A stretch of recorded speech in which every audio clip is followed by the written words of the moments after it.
Sam? The crowd died, and so did I. Leave it at that. Yeah, 1 star. Hang on.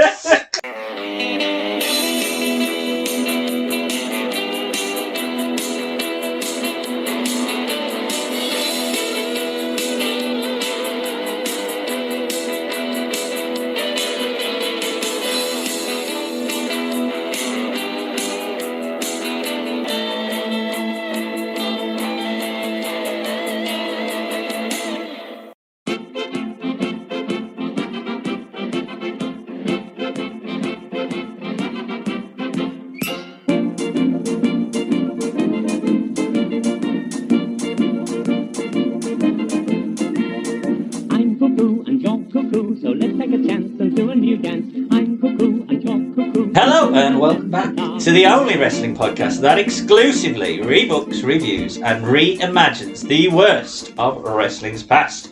We are Better Call Creative, and as ever, I am joined to my left, riding next to Scott Steiner in a golf buggy, it is Jeff Jarrett. Hello. And to my right, swimming in a pool with Shark Boy, it is Sam Shem. Hello, I'm glad I wore the Josh Matthews too, to be honest. And I am representing the Crash promotion. What is Crash? TNA at this point. I'm your host, Ben Chance. And if that doesn't give you an idea of what we are reviewing today, we are going back 7 years to Slammiversary from 2017, which is confusingly Slammiversary 15. Yes. Yes, it's Slammiversary 15 from 2017. And it's a, what would you say? How would you sum up this time in TNA history? Well, how would you sum up this time in Impact history, I should say? It's fucking mental. That's 3 names this year, so that tells you everything. So this is the first one where it's referred to as Impact Wrestling. Yeah. And it ends up It being... was TNA. It was TNA. It's been Global Force. Oh, of course, it's been G. Becomes Global. I think it becomes Global Force. Oh, then it switches back to Impact. Because Jerry They're never sold TNA the again rights. now, obviously. But So this year has 3 names. Oh, I thought they were getting rid of Global Force at this point. This so is actually the first- it goes into Global This goes Force. into Global Force, I Yeah. believe, and then it switches Because back to Impact. Jarrett had come back with his other promotion.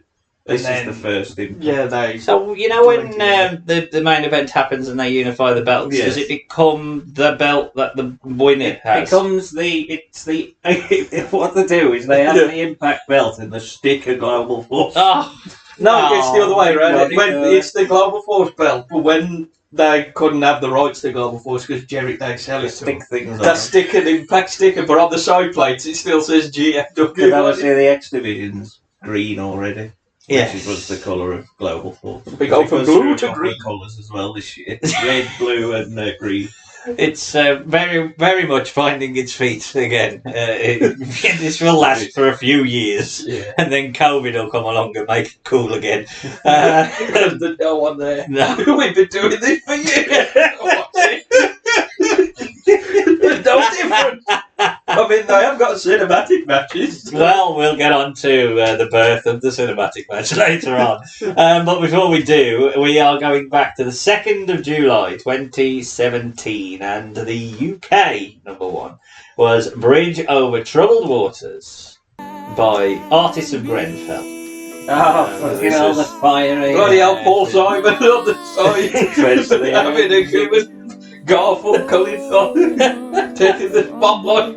I don't know who was in that, but I would imagine... Grenfell, there was a few, that's not the problem. I'd imagine Gary Barlow. Gary Barlow. It's not the people in the Welsh bloke who does the choir. Yeah, them sort of people. Yeah. Richard Madeley. Jane Ritchie. Whereas the rest of the world... Oh, no, he did. Still does his way. Well, tonight they got it slam. Wrong one, Bono. Wrong one. People died in a black bottle. Bad taste. Piss off back to Ireland, Debbie. Go on. The rest of the world went with Despacito by Luis Fonsi. Despacito. I remember Despacito. Is it the one? I always think it's Bieber, but it ain't Bieber. I think Bieber sang it because I think when I looked at what the number one was, every one of them had Despacito, but one of them was Luis Fonsi featuring Bieber. One of them was like Luis Fonsi featuring Baby Daddy or something like that. Baby Daddy. It was all. It's like when Street Fighter 2 got re-released a lot. Despacito Super Turbo. Ultra Mega Turbo. Despacito. Yeah, the Australia had the Super Nintendo version. Yeah, featuring Blanca. Japan there, Honda. The box office was being topped by Despicable Me 3, and I think Despicable Me 4 is just about to be released. I think there's definitely a new one. So. Never going to win there. Very much representing the Crash promotion was the game release, which was Crash Bandicoot Insane Trilogy, was released on the new gen consoles, and thankfully, very much for the time, we were all having a break from football. Let's embrace a break, I say. But there was a football match taking place on this day. It was the Confederations Cup final from 2017, the big one, and it's live. It's Germany beating Chile 1-0. Yeah. Why was Germany in it? They won the World Cup in 2016. 2014. They won the World Cup. Oh, because they always 3 did it years the year on. before the 20s, the 3 World Cup. So it was years in after. Russia. It was sort of like a So Chile had won the Copa America twice, because that for some reason they have it every 2 years, or did. Yeah. So you had them in it, New Zealand. Is that the one with Haiti? Tahiti. Tahiti. No, I think that was the one before in love that. 2013. My favourite Confederations Cup. Yeah, because I just remember Mark Lawrence moaning about him. So Okay, like, Mark Lawrence. Merit, that won their thing. Mark Lawrence never moaned there, did they? But he was like, Did he well, just why keep going, bloody woke country? Well, probably. Bloody Tahiti. But yes, it was what a day, what a moment for German football winning the Confederations Cup. Do they do it anymore, the Confederations Cup? No, I think they stopped doing it, so now we can. But now it's been replaced. We did! Sepp, we can! I think they've replaced it now with that 32-team Club World Cup. Oh, no, So that's that coming in, sort of yeah. Because Chelsea are in Well, there. if you didn't care about this. Yeah, you got Red Bull Salzburg, you got Benfica, Porto. I've looked at the teams and it's weird. Proper odd. A lot of it's like from rankings or something. But I think Chelsea have got in it because they're one of the most recent champions. winners. Yeah, I think they'll give back a couple. It's in America, right? Yeah, something to look forward to. I mean, at least it'll give us something to reference on a future podcast. Yeah. Do you remember the day that Benfica played? The music died. Like Flamengo. But we are heading to Slammiversary XV, or 15, as you and me know it. And it is the first to be featured under the now defunct branding of Impact Wrestling. And obviously, it's also possibly the last in this period, and then the first again. No, I think by the time the next pay-per-view, which is Bound for Glory in like October or something, they've already gone through the GFW phase. Well, is this an official merger of GFW and Impact, or are they always separate companies? No, it's a merger. So it's a merger. Merged. But then they're not mergers. Yeah, I had to look at GFW to see who the other champs and that, because Cody was the world champ for him. Yeah, but then his contract finished and just went to ROH. We'll see you later. They did that a lot. When you look at their belt, it's just like vacated, and I think it's because people buggered off. Yeah, I mean, it's Jeff Jarrett started another TNA. I think JFW may very well be a very green podcast in the future. Something to look forward to. Amped was the name of the show, and it was all TNA one night only shows. So it was only ever really working underneath the TNA brand. Yeah. Never the film shows, but they never had like a deal, so there was just filmed. And then by the time they show them, everybody's in NXT. So I can never quite understand what the bloody hell is going on with TNA management at this point. Are they owned by a panda? Or are they owned by Jeff Jarrett? This is the first time the owl which flies in. Oh, here we get there in a minute. I thought I was at an Alden. They have flown in to buy the company at this point, because this show might not have gone ahead because they have money. Is that right? Was that the ones that put sort of put them An Anthem. Oh, because when it goes back to Impact, that's when you've got the big L logo here on it. Anthem, that's their branding, isn't it? Yeah, and they still own it now. And they still have Anthem Entertainment. So that's the people who everyone hates now because they got rid of Scott. Yeah. Well, they hated him back then because they was the one suing Matt Hardy for the broken gimmick, were they? Yeah. Hang on, Broken Matt Hardy happened at this point there. He's in WWE as Woken Matt. Oh, in 2016. It's amazing when you think 17. Sorry, I can't ever get my timelines right because I thought it was the first cinematic match, but it's obviously not because we've done all the broken that stuff. So TNA did invent. I like how they went right. You had Broken Matt, we'll raise you this because you see what happens. Anyway, we do have a fairly cold opening. I've done the pre-show if you want. Yes, actually, I shall take a pause. The pre-show might have been on part of the joking here. We'll throw over to pre-show Jack. Pre-show Jack. I watched pre-show. Yes. And the pre-show's about half hour. Yeah. And it's all the promos that you see, so there's no point going over them. Right. The only thing that's there is a match, specific is this match. Yeah. Which is a 6-person match between KM, Laurel Van Ness, which is Chelsea Green, and who we see on them. Congo Kong. Yeah. Versus Braxton Sutter, who is the Blade. Blade. Ali, who is the Bunny, and Mahabali Shearer is the Butcher. Alan Shearer. Alan Shearer's Indian cousin, who gets on every show. Oh, because it's we're trying to get India. Please like us. There'll be a bit more of Indian TNA later on. Don't we? So the match before it starts, Laura Van Ness is doing her mad gimmick up scene. She screams and slaps Braxton Sutter, who is the one who she was going to marry, but then he ditched her for Ali, which is why she's still. I thought it was great. Because I thought now she does that again after.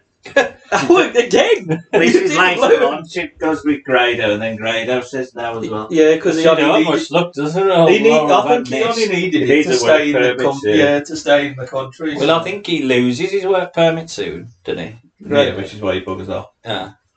It's all a bit mad. But she slaps Sutter anyway, and Ali takes her down, and they have to break it up. And then we finally get the match started, which is Congo Kong and Braxton Sutter start on top. So Congo just gets on top. Mm-hmm. Braxton Sutter fires back, but he gets caught with a claymore by Congo Kong, and then KM, the big meaty fucker, who was on Collision the other week, by the way. He's still wrestling. He's still wrestling as KM. There you are. I don't know where. Aquaman for me doing him. Surely that should have been the time that Papa Khan went, come on, you can't keep paying these people. You fired KM! Christ, that's it. I'm cancelling your card. He does a slam, he misses an elbow, and then Shearer gets in, and they have a big, meet off. Yeah, meet off. Let's have a meet off. Congo Kong gets a blind tag in on and beats down on Mahabali Shearer. KM gets in with a springboard splash. Ooh, he does one of them for that's a why two. That's why he got hired. And then the heels are on top, and Mahabali Shearer fights back. He gets caught with a running crossbody for a 2. Laurel Van Ness tags in, so obviously the other woman has to tag in, so it becomes a bit redundant. So Ali gets in and the fire up. There's a drop kick in the corner. A code breaker is blocked, and then both are down. Then Braxton Sutter and KM get in. KM misses a stinger, and then KM takes Braxton Sutter down with the ego driver, which was his finisher. For a 2 count. Congo Kong and Shearer just get in. There's no tag. They're just going, fuck this, we're just going to get in. And then KN misses a stinger again, and then he falls outside.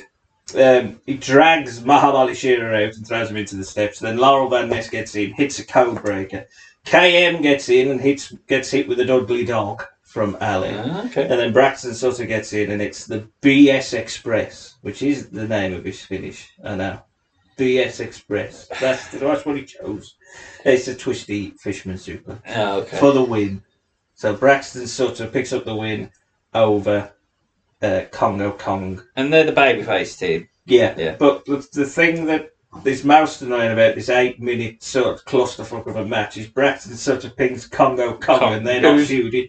Oh, they're not women do. The women are feuding. Get the win, and Braxton Sutter is technically in that feud, and the rest are just filler people. He's sort of just the muscle man. Yeah. And They don't even pin the I right thought one. Congo Kong was being kept quite strong Yeah, at he this was meant to point be as like well. the When he was monster. supposed to No, be he's one of them modest, but- monsters where he never wins. He just beats up a jobber, but then loses to anyone. At the beginning, and then he might end up dancing.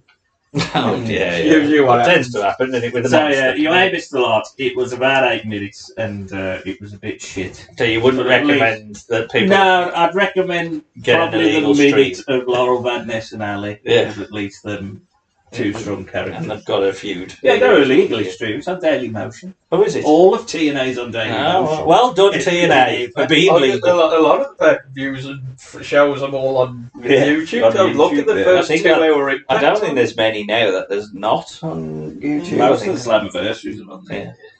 Well, we have a fairly cold open to the show as we see the Impact World Champion Lashley heading to the arena, and it's narrated by Don West. Don. He's back. Yes. Oh, High five, yeah. everyone. For this Are you show. guys energetic though on this? No, I mean he's reached, but he's this is his last ever pay-per-view. Well, he ain't the shot. actual No. commentator at this point. He was just there the for- Pope. Wonder what happened with Matthew. We'll get to Matthews later on. Lashley is with. Where was Mike today? I don't know. They do reference him very briefly, I think, but Yeah. I think he probably had enough of this. point. Yeah, I'm Tired. sick of wrestling. Bugger off. Lashley is with King Mo. Yes. Yes. King Not that Mo. What a crowd. Not that one. Mo. Which one? Sir Mo or Not that- Moses Lag? No, when Sid Spable died, he took over the kingship. And then we follow on to a clip of Alberto El Patron. After dropping off someone's kid in the Well, we don't even have to say allegedly, do we? And he's with the GFW title. We get a history package hyping up the last 15 years of Impact Wrestling. And he highlights how it's their time now is how it ends. I love that they show all these. Well, I think they cut it on YouTube, but They they did, show yeah. this package of everyone in it. Yeah. All All the stars, stars that they Sting, show. and all these I people. saw it. I saw the package. No, but it's On cut. YouTube. It's cut. Like it gets the flare and then it just sort of Oh, skips to the straight, end. yeah, Right, because it okay. does go on quite a bit, and they do really hype up the history, and then you could. Oh, yeah, You I go, thought- hold on, None none of of them these there. are here. Yeah. We then see Good ones. an owl. Yeah. An owl flies to the ring. No one even goes. That's the anthem owl. Or, they just let an owl fly into the ring, and they just expect Someone you to, open the roof. so they just expect you to know what the fuck this means. Like, what is that? Just everyone in the crowd is just like, oh yeah, there's the owl. Owl. What? And we It's a go. very menacing owl. It does look menacing. Looking at it, like, bloody hell. We go to our commentary team, which is Robert Flores. Who's he? Is he the Baseball GFW man. Like baseball. He isn't Baseball. terrible, though, in fairness. He does get No, by. he's Sounded a alright. bit like Mike Tenay at first. A little And then I bit, saw maybe. his face. You're not Mike Tenay. He does alright. He's Mike Tenay's non-Mexican. You're equivalent. And Don West, who welcomes us to the show, because the normal commentators of Josh Matthews and Jeremy Borash. Well, Well, the Pope. Well, there's the Pope. Oh, we'll get him later on, but they're Why wrestling don't they have tonight. a Pope then do this? Look, you couldn't have Pope and Don West. That would have been a weird team. We get introduced There's to... number 3 man, Mike that in. Well, that's true, yeah. That could have, really. We get introduced to the 4 presidents of 4 promotions who are represented tonight, is what they say. Only represented in the first match. Like, I thought it might be a thread throughout. It's not. Like, they immediately dropped that later I love on. that they have it in this, and then, but the whole show is themed around another promotion. But that's what I mean, it's so confusing. Like, why is GFW not one of the 4? Like, it just doesn't make any sense. No. So we've got... Because it will be Jeff Jarrett and people will be confused which one is Yeah, for. yeah. Aren't you the bloke who created TNA? Shush. Right. So we've got the Crash promotion, we've got Noah Japan, from Japan, and we've got AAA from Mexico, and obviously Impact, because they've got to represent themselves. We are ourselves. So our That's opening the match, owl who represents. our opening match is for and they announced it's the GFW and Impact Tag Team Champions. So have they already merged? Already merged. Yeah, I saw that as well. already- And already merged it. Which is amazing that they still go. It's for both. Yeah. They've already It's merged. already merged. But I Done mean, the merger on this show. in my desperate attempt to get some level of rebooking done, I did research the standard of their tag Yeah, teams. you couldn't have it. They've done a wonderful job of splitting up any credible tag team that they ever had, and they're left with LAX. So representing Crash is Laredo Kid and Garza Jr. Do you want to? Is that?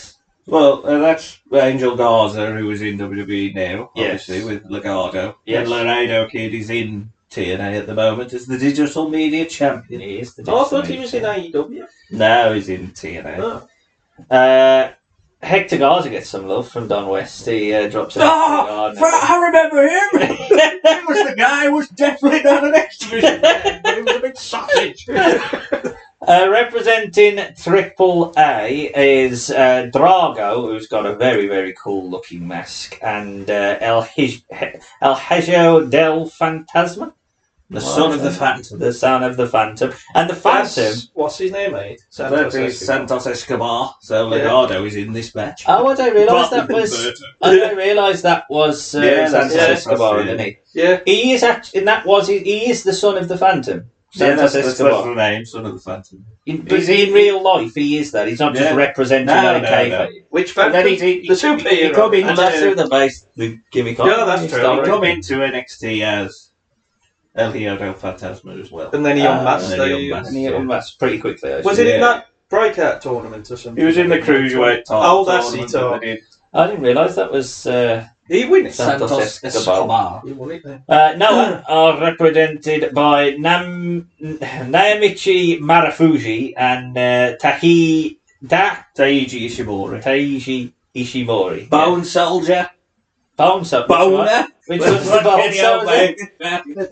Boner. Which one's the Boner? Taiji Ishimori. Ishimori was Boner. Oh, Bone Ishimori, Soldier wasn't in it? Bullet Club. And Naomichi Marufuji's one of the top Hey, stars. in- AEW. Naomichi Marufuji's one of the top stars in Noah. Oh, Yeah, what I about like the other? He was in a team with Debbie. If I Marufuji. remember right. Marufuji Oh, was the better of the two wrestlers. So now we're still going, eh? Yeah, he's teaming up with WWE. Yeah, I think. Is it? Yeah, that's where. Oh, it's bloody going. hell. Two got New Japan, we got Noah. I think Kent is the biggest star in that, ain't he? At the Well, he's moment. been in it, but he's in. Well, I don't know where he is now. Well, I thought he signed with He went back AEW. to New Japan. Yeah. Oh, did he? LAX are Impact champions and JFW. I know them. Well, you do, but this version of LAX at the It's, very least is Santana and Ortiz, but they do bring out the old school gladiators. Well, in, there's one busy. yeah, in Conan, Grandad Conan, and Homicide, and Diamante, who is. No, she was in AEW. Oh, okay. She is in AEW. A lot of this, I was thinking, okay, I know the ones in WWE from, heard the names and so on. You in AEW? Have you My been- knowledge of all the indie scene at this point is pretty sketchy. So Well, yeah. I rely on Jack to keep me informed on who is who. Jack was watching it, the Yes. product at this I point. was watching, unfortunately. He suffered. Don does do a great sell for LAX at the very least, and we're told that this is Lucha's rules, which means a nightmare to make notes on.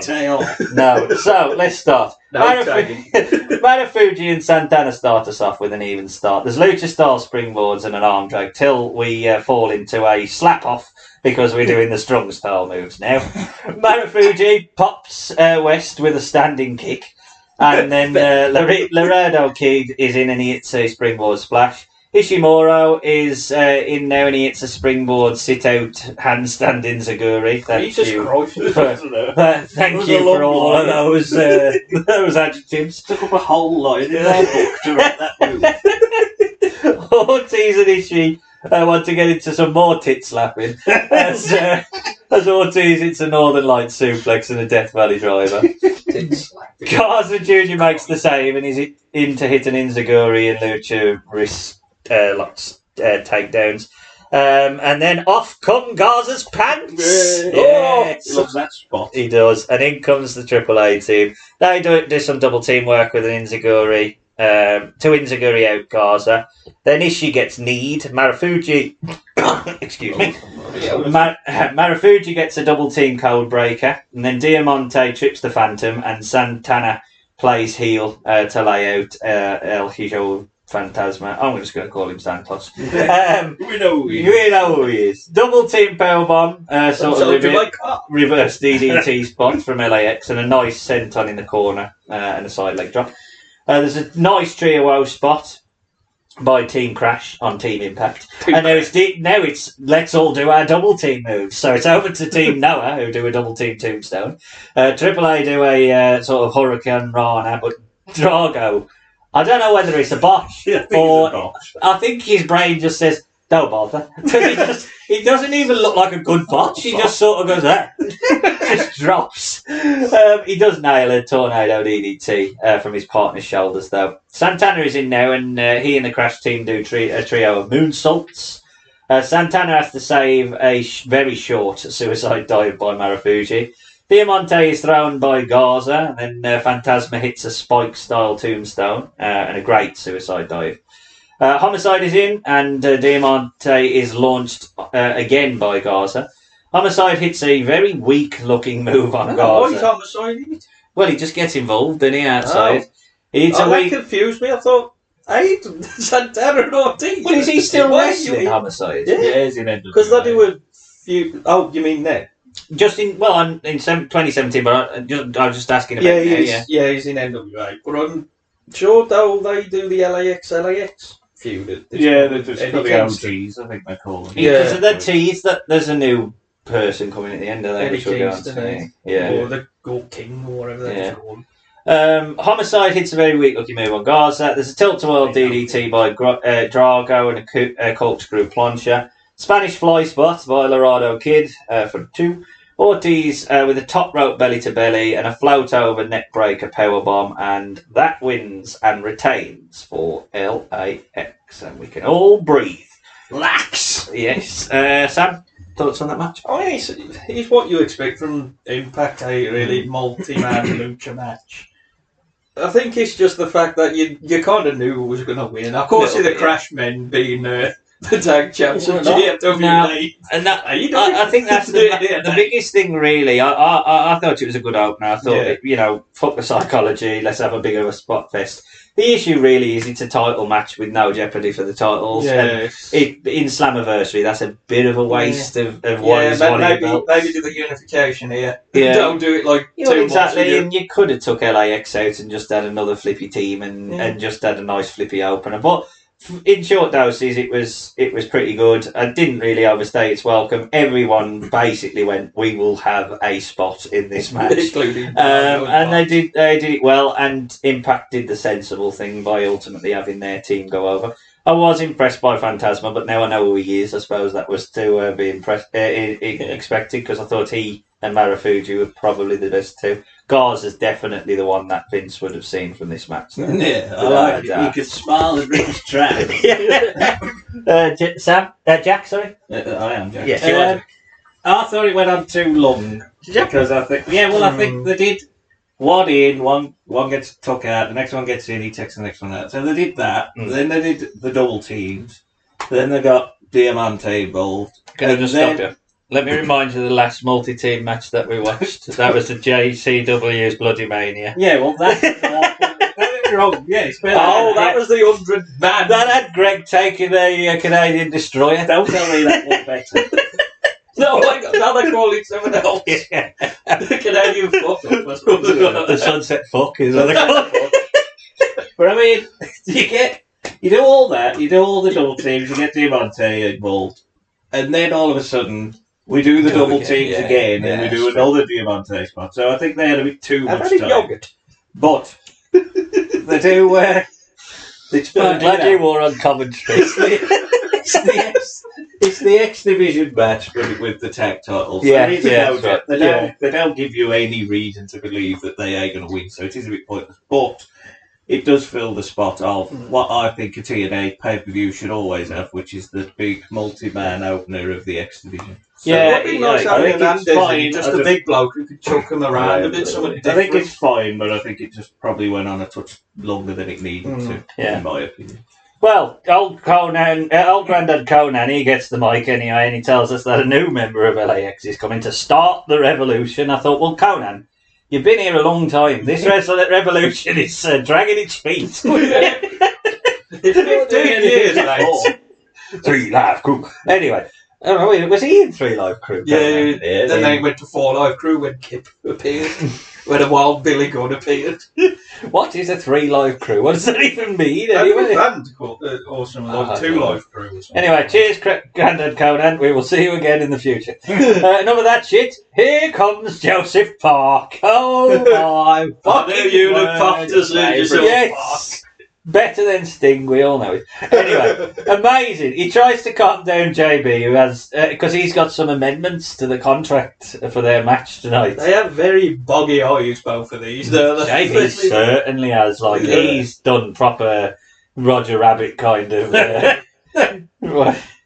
JB thinks it'll be good if they have the stipulation where they have to fight him with one hand behind the back. But no, the stip is an ODQ. JB explodes at Park, saying he's going to get murdered by Scott Steiner tonight. But Park reminds JB that he shouldn't be afraid because he can rely on old friends. Oh, who's it going to be? My world! It wouldn't surprise me if he'd have Bloody appeared. Crimson. The King's of Red. Anyway, Moose, he's been defending that grand champion all around the world. The greatest of belts. What a fucking What? belt. Where does that sit? The grand champion? What does that even mean? I think This was a Billy Corgan invention. Yeah, it was All meant to be one where championships. it was rounds or It was round, points yeah. and- Amazingly, this is what I love about this fucking belt, is that when it debuted, they had this tournament, and the final ends in a draw. So it goes to the judges. So the first champion ever It's decided on points. It's on points. Fuck's sake. I think we could do a grand Oh, the title Grand podcast. Championship's cack. It's So awful. cack. Moose is very good. Just though. rubbish. Has that Um, digivolved into the digital title? Now it just just when got Aries rid of won it just merged with the world title, Get rid of that which was shit. like in 2018. Eli Drake is doing one gimmick and they'll like it and just accept it. I'm going to be this forever now. Oh, yeah. And Yeah. Christopher Adonis. I'm glad I hear it on Yeah. this. Christopher Adonis, who? Anyone want to tell the Masters. world? Yes. Chris Masters, I am the masterpiece, so I don't have to buy new gear. Yeah.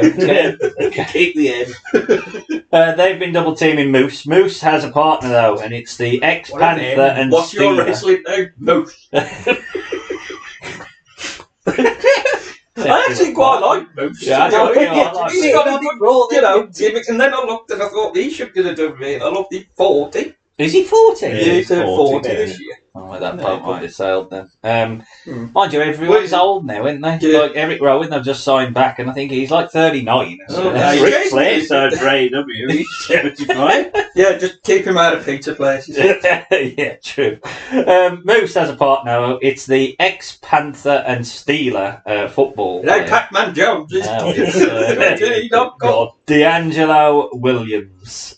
More on D'Angelo right at the end of the match. The commentary team try and put over Williams because they reference a lot of the old NFL footballers who have been wrestlers. Like Yeah, they do. They Green reference and like Bongo WCW, and then he goes Pac-Man.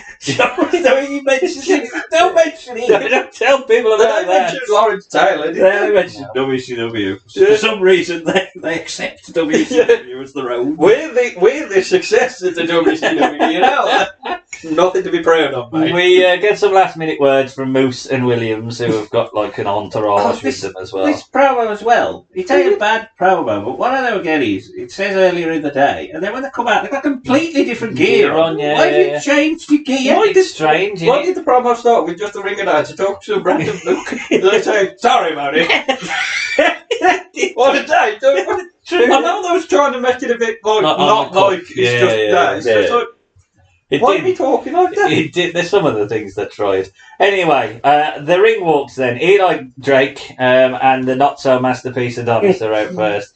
Adonis has an heart attack style splat on his shoulder. That was all I liked. The tape just looks like that splat of paint. It's gone on here, pal. And we get some Moose cheerleaders, and like I say, you gotta love Moose. I mean, he's the Moose, and there's something comedic yet serious about it. It's unbelievable. That's a moose. And Williams has got some of his LT All Stars behind him. They should have bought him out. One of them's like a NASCAR black. Yeah, nothing to do. The little bloke, he's a NASCAR one because they said, "Oh, this NASCAR." I thought, I bet him. We got a NASCAR guy. Just be with him. I love that. TNA loves a NASCAR. I love NASCAR. It's like how all British people know each other. All sports stars know each other in America. It's like if you're a basketball player, you must. Well, yeah. It's like having Wayne Rooney in a tag match, and in the corner is James Anderson. Yeah. He's a cricketer. What are you doing? What do you call it, Monk? Colin Monk. Colin Monk and Steve Hendry. It's a completely different sport. He would be a heel. He'd be a heel. He'd be on Vince's side, I think. I want to get Ted Hankey's thoughts on Rosemary later on. I just think it would be a fascinating input. I wish we'd have got him on the podcast. Thank you. Have you got the number for the penitentiary? Yeah, I couldn't get him. Which one's he in? Hang on, how are you? How you got the loops? Yeah, I thought he only got one. No, he did. He's a wrong one. Anyway, for life. we get a nice recap of some of the footballers from the past who've changed to wrestling before Adonis and Moose start us off. Moose gets the better with a drop kick and a spinning crossbody. Eli Drake is in and he wants Williams. Drake shows off some rolls as he's teased. Shows off some rolls. Well, he does that sort of football roll before he's teased by Williams, who heads in. Drake is dominant early on, but Williams hits a roll up and an arm drag. Very simple stuff, but Drake does a really good job of selling it for him. Cannonball by Williams and a running drop kick by Moose, and the heel team have to regroup and they start double teaming. Drake stumbles off a springboard spot, but he is a pro because at least he sort of like looks to the crowd as if to say "fuck you," sells it and recovers with a power slam. Moose is up and he hits a clothesline and makes the hot tag to Williams. There's a clothesline, shoulder tackle, Samoan drop, which the commentary team are going like all in on this Williams. Oh my god! You gotta be kidding! Yeah, he is like over. He does proper. You gotta. He does do one, but it is like they're gonna Mike today. There's the thing is, if you haven't got Mike Tenay, just have Mike Tenay. Like, sorry, if you have got Don West there, let Don West be Don West. It's better when you've got full on Don West, coked up Don West. I love him.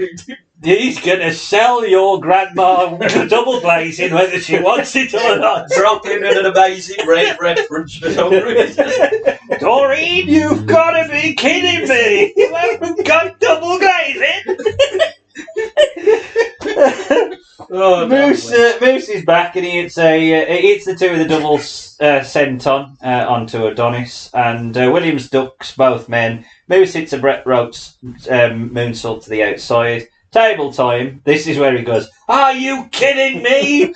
And Eli Drake, he gets up and does it. Williams stops him now. So they've set up Moose to go through the table, I should say.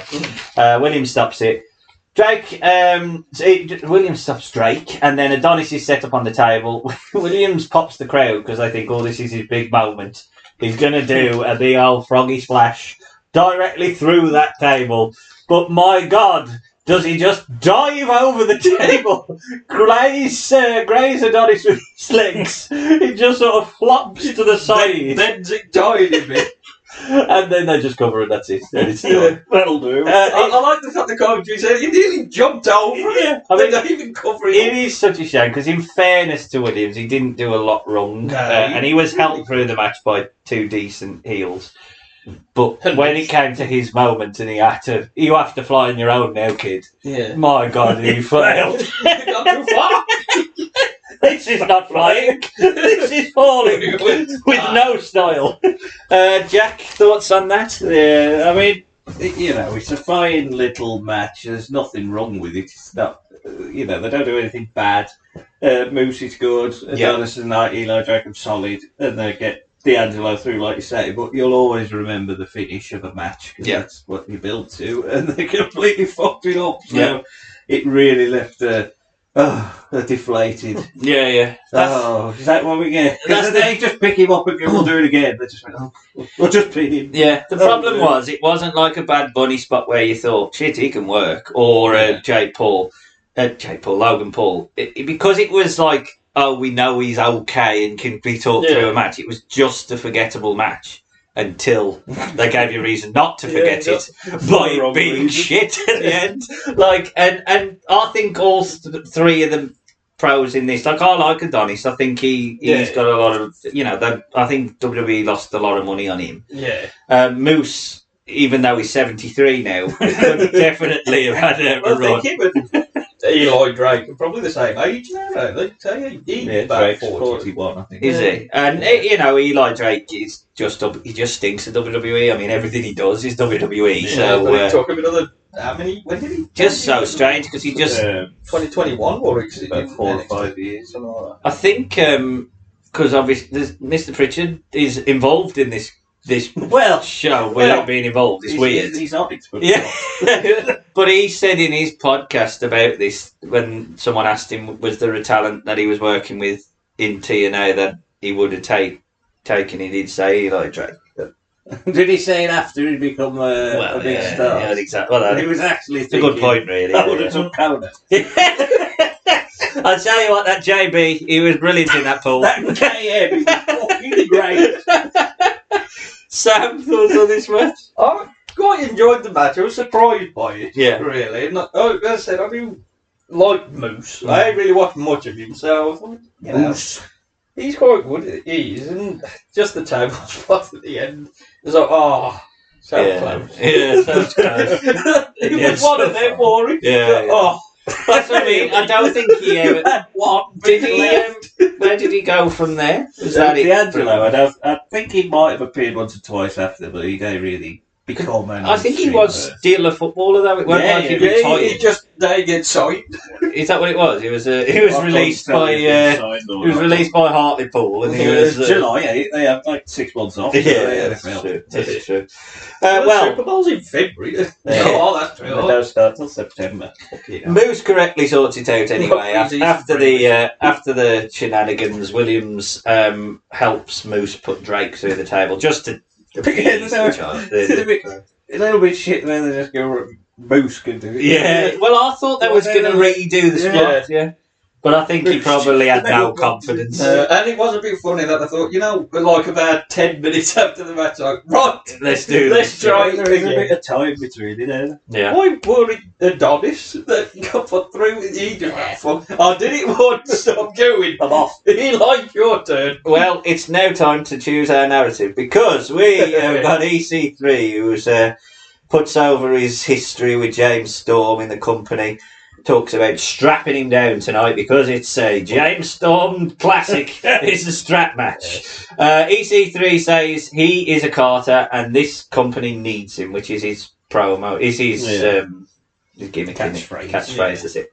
There's a nice package to put over the feud. I thought all the packages are quite good for TNA. TNA has like ups and downs with these packages. Around this time, that did all right. Yeah, these packages ain't too bad. I mean, they obviously can't use any mainstream music, so they have to use their own cheap license crap. But by and large, the packages were well done. EC3 does look like money to me. Like, I did have a bit of a laugh with James Storm on it, saying I've been here for 15 years, and I was like, just forget about the couple of months she was in NXT. Oh yeah, was it 2015? I don't know. Had he been in at this point? I think he had. He had with more.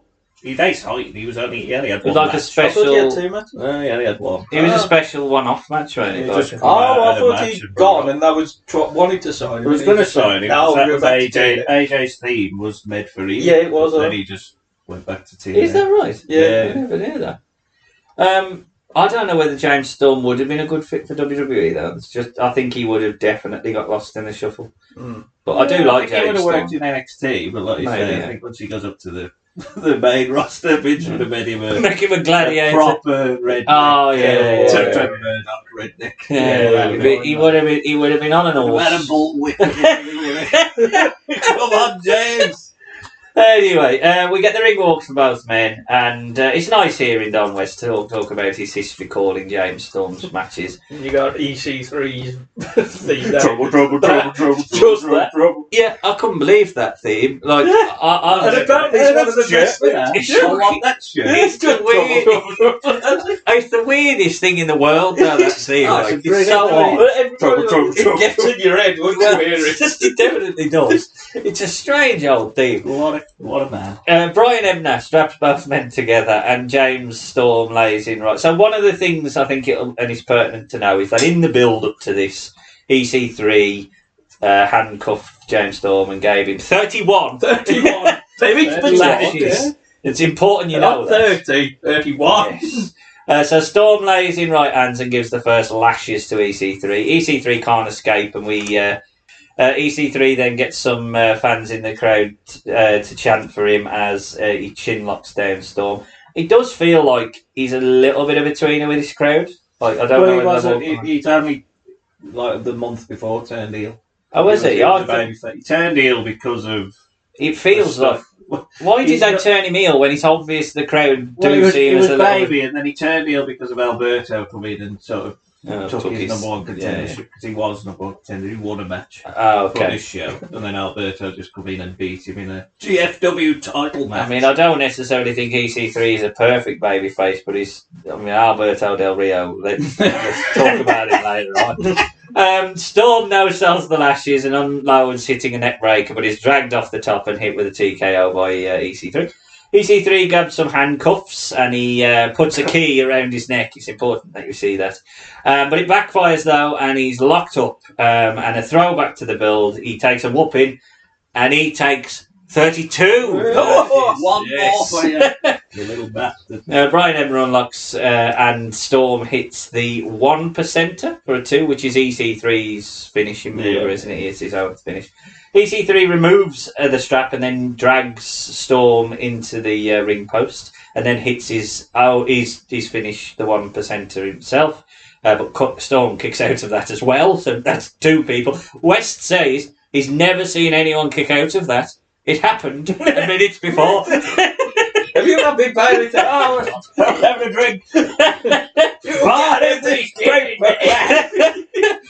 Storm with a kick. But then Storm goes completely unconscious, selling. I think he's selling the ring post shot. Yeah. So we get the Sean spot. EC3 though, being the shit that he is, still it's his moneymaker.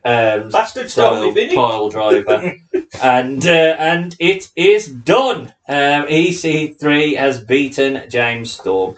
I mean, I really like the creative finish. I think the fact that you can tell that they want to make EC3 a heel. The crowd are still chanting. That's a good way to do it because no one could go, yes! He's beaten up a big unconscious man. He's only bumped his head.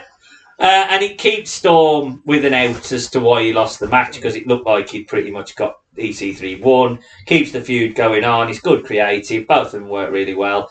The strap gimmick sometimes can get a little bit over convoluted when you've got to touch corners and all that. Can you imagine if they did that with that ring? So I'm glad that they're just focused on the fact that it stopped EC3 getting away, and plus there was a lashing in the build, so it all made sense creatively. And in ring, it was pretty good. Sam? Yeah, it was a really good match. Now that I've said it, I really wish it was. You had to touch all 6. Can't afford 6 lights on your corners, can they? They wouldn't have lights. It's TNA. We'll have a little flag. We'll have an L. We'll have a flag. One will be AAA, one will be Crash. You have touched the crack. What fucking promotion? We don't know anymore. But it was a good match, and he had a good story with it. The finish, I get why they did it, but there was a part of me that's like, I don't know. It can be a little bit like sort of distasteful, but it is wrestling. Well, considering that it goes on for another 3 segments. Yeah, it does. Yeah, it takes a long old time. The next segment's amazing. Yeah, well, Jack? I really like the match. I really like them two. I really like the way they work together. I loved all of it. I didn't like the finish, really. I don't like the fact that he just sort of faints without any real... Yeah, I know it's the corner spot, but they don't really build up that he's groggy or anything. It's just, I've just fell. Then the ref... They don't stop. They could have just went, right, that's it, it's over. I thought that's what they was going to do. Had people come out, and then he picks him up and does it and get over the heel. It's just the ref goes, he's fucked. You better beat him. Next thing you better beat him. Even Tom West said, just put him and get it over. He does his head or whatever and he wins. You don't take drag him over. I really get the win. Everything they did up until that finish. The finish annoyed me a bit. Yeah. But then all the shit after where them showing Storm and then he's getting up and walking off and then cutting to the next thing. Couldn't they stretcher him out? Yeah. Maybe he was they should just dead. Because more rash coming out. Couldn't they stretcher him out? That's what annoyed me as well. Because I think these two and two people that the company should have been built on. Yeah, I agree with that as well. Because EC3 is one of the homegrown talents that's still there that they made. Yeah. He may come in as a med star. Derek Bateman. They made him. And James Storm's a homegrown talent. So I thought that it was really good until the finish. And the finish is, some people will love it and it's bomb. I just thought it was a creative way of trying to get heel heat on a bloke who's obviously a bit of a tweener with his smarky crew. You probably could have dumped more heat on him. And the way that they could have done that without. Who was the bloke just stood outside? Because that cut to him and he was just standing there. I think he was one of these Uncle Howdy QR codes. It all makes sense. It all makes sense on the next QR code. That's a QR code from Speed. It references that match. Okay. Goes directly to the WWE Tickety Talk. The Tickety Talk. Anyway, Karen Jarrett. The next one will be this segment. You forgot about us. We fucking did, mate. I'm trying to ring Bruce. Karen Jarrett is still a thing. She's desperately trying to get in contact with Bruce. Bruce Forsyth, is he dead in 2017? Who knows? No, not the way. I will find it. Quite there. So, of course, she's desperate to speak to Bruce. The next person Bruce to is on to the phone to Vince. It's Dutch. You've got to speak to Dutch Mantel. Dutch Mantel. Dutch. Who's posing for like a sculpture. The thinker. Don't beef while the phone rings. You pick up the phone. Pick up the phone. He's desperate to get in contact with Bruce. Weird. No one explains why this is a thing. It doesn't pay off to anything as far as I'm aware. Nothing happened. Go on. Bruce Forsyth died on the 18th of August 2017. He's on the way. There's nothing that's happened which meant Bruce was needed. Yeah. There's nothing. Spoiler. Nothing happens later. The only storyline he was involved in predominantly was the one match that's just happened, wasn't it? It's just They get beat up in that. Yeah, he got thrown down. And don't Cornette come back for a week. Gets rid of him because he sort of becomes a heel, do he? Bruce does. Bruce, your mate. Yeah. And it's when he says... I was worried that he wore going to be on, but I'm glad we at least got his name. Yeah. Well, this when around the time he said salad steel cage. Salad steel cage. Steel cage, but instead of saying solid, he says salad steel cage. They should have put lettuce on The that. only thing anybody remembers. I think even he mentioned it a few times on his podcast. That's fucking beautiful. They should have had tomatoes and salad and cucumber all over the ring. It would have been amazing. You gotta be kidding me. Storm, he's still going up to the back, you know. So we get to a package. It's basically Josh Matthews being the Michael Cole circa 2010, playing Uber heel. He is the best play-by-play in the world. Did you know that? JB takes offence, and basically, even Mick Foley. I'm sure there's more to it, but based on this package, I'm led to believe that Josh Matthews is a bit of a prick and says, "I'm the best play-by-play in the world." So JB comes out and punches him in the face. So it does seem a bit of an overkill. The only way to react. Don't do dare you disrespect my attorney? So he's suspended, but he has a good attorney to get him back into work, and his attorney, of course, is one Joseph Park. There is some amazing faces in this. There is a lot of faces. Because when they announced the match, and Josh Matthews announces that his partner is Scott Steiner, His face. it's a wonderful It's a thing. shame he wrestled under a mask for so long. To be honest, if you're trying to get over an abyss monster character and he's got that face. Even that gimmick gone on WWE. They had him on it there. Yeah, AJ wore it. He's so good. He's meant to be one of the best agents. I love him, I do. Josie Park's so What a good. gimmick. So Josie Park needs to find his inner monster, and then they have the workout regime, and fucking beautiful. And the promo Steiner cuts on the... what is it? He's going fat! He's just having to go, he's going to kill him! So good.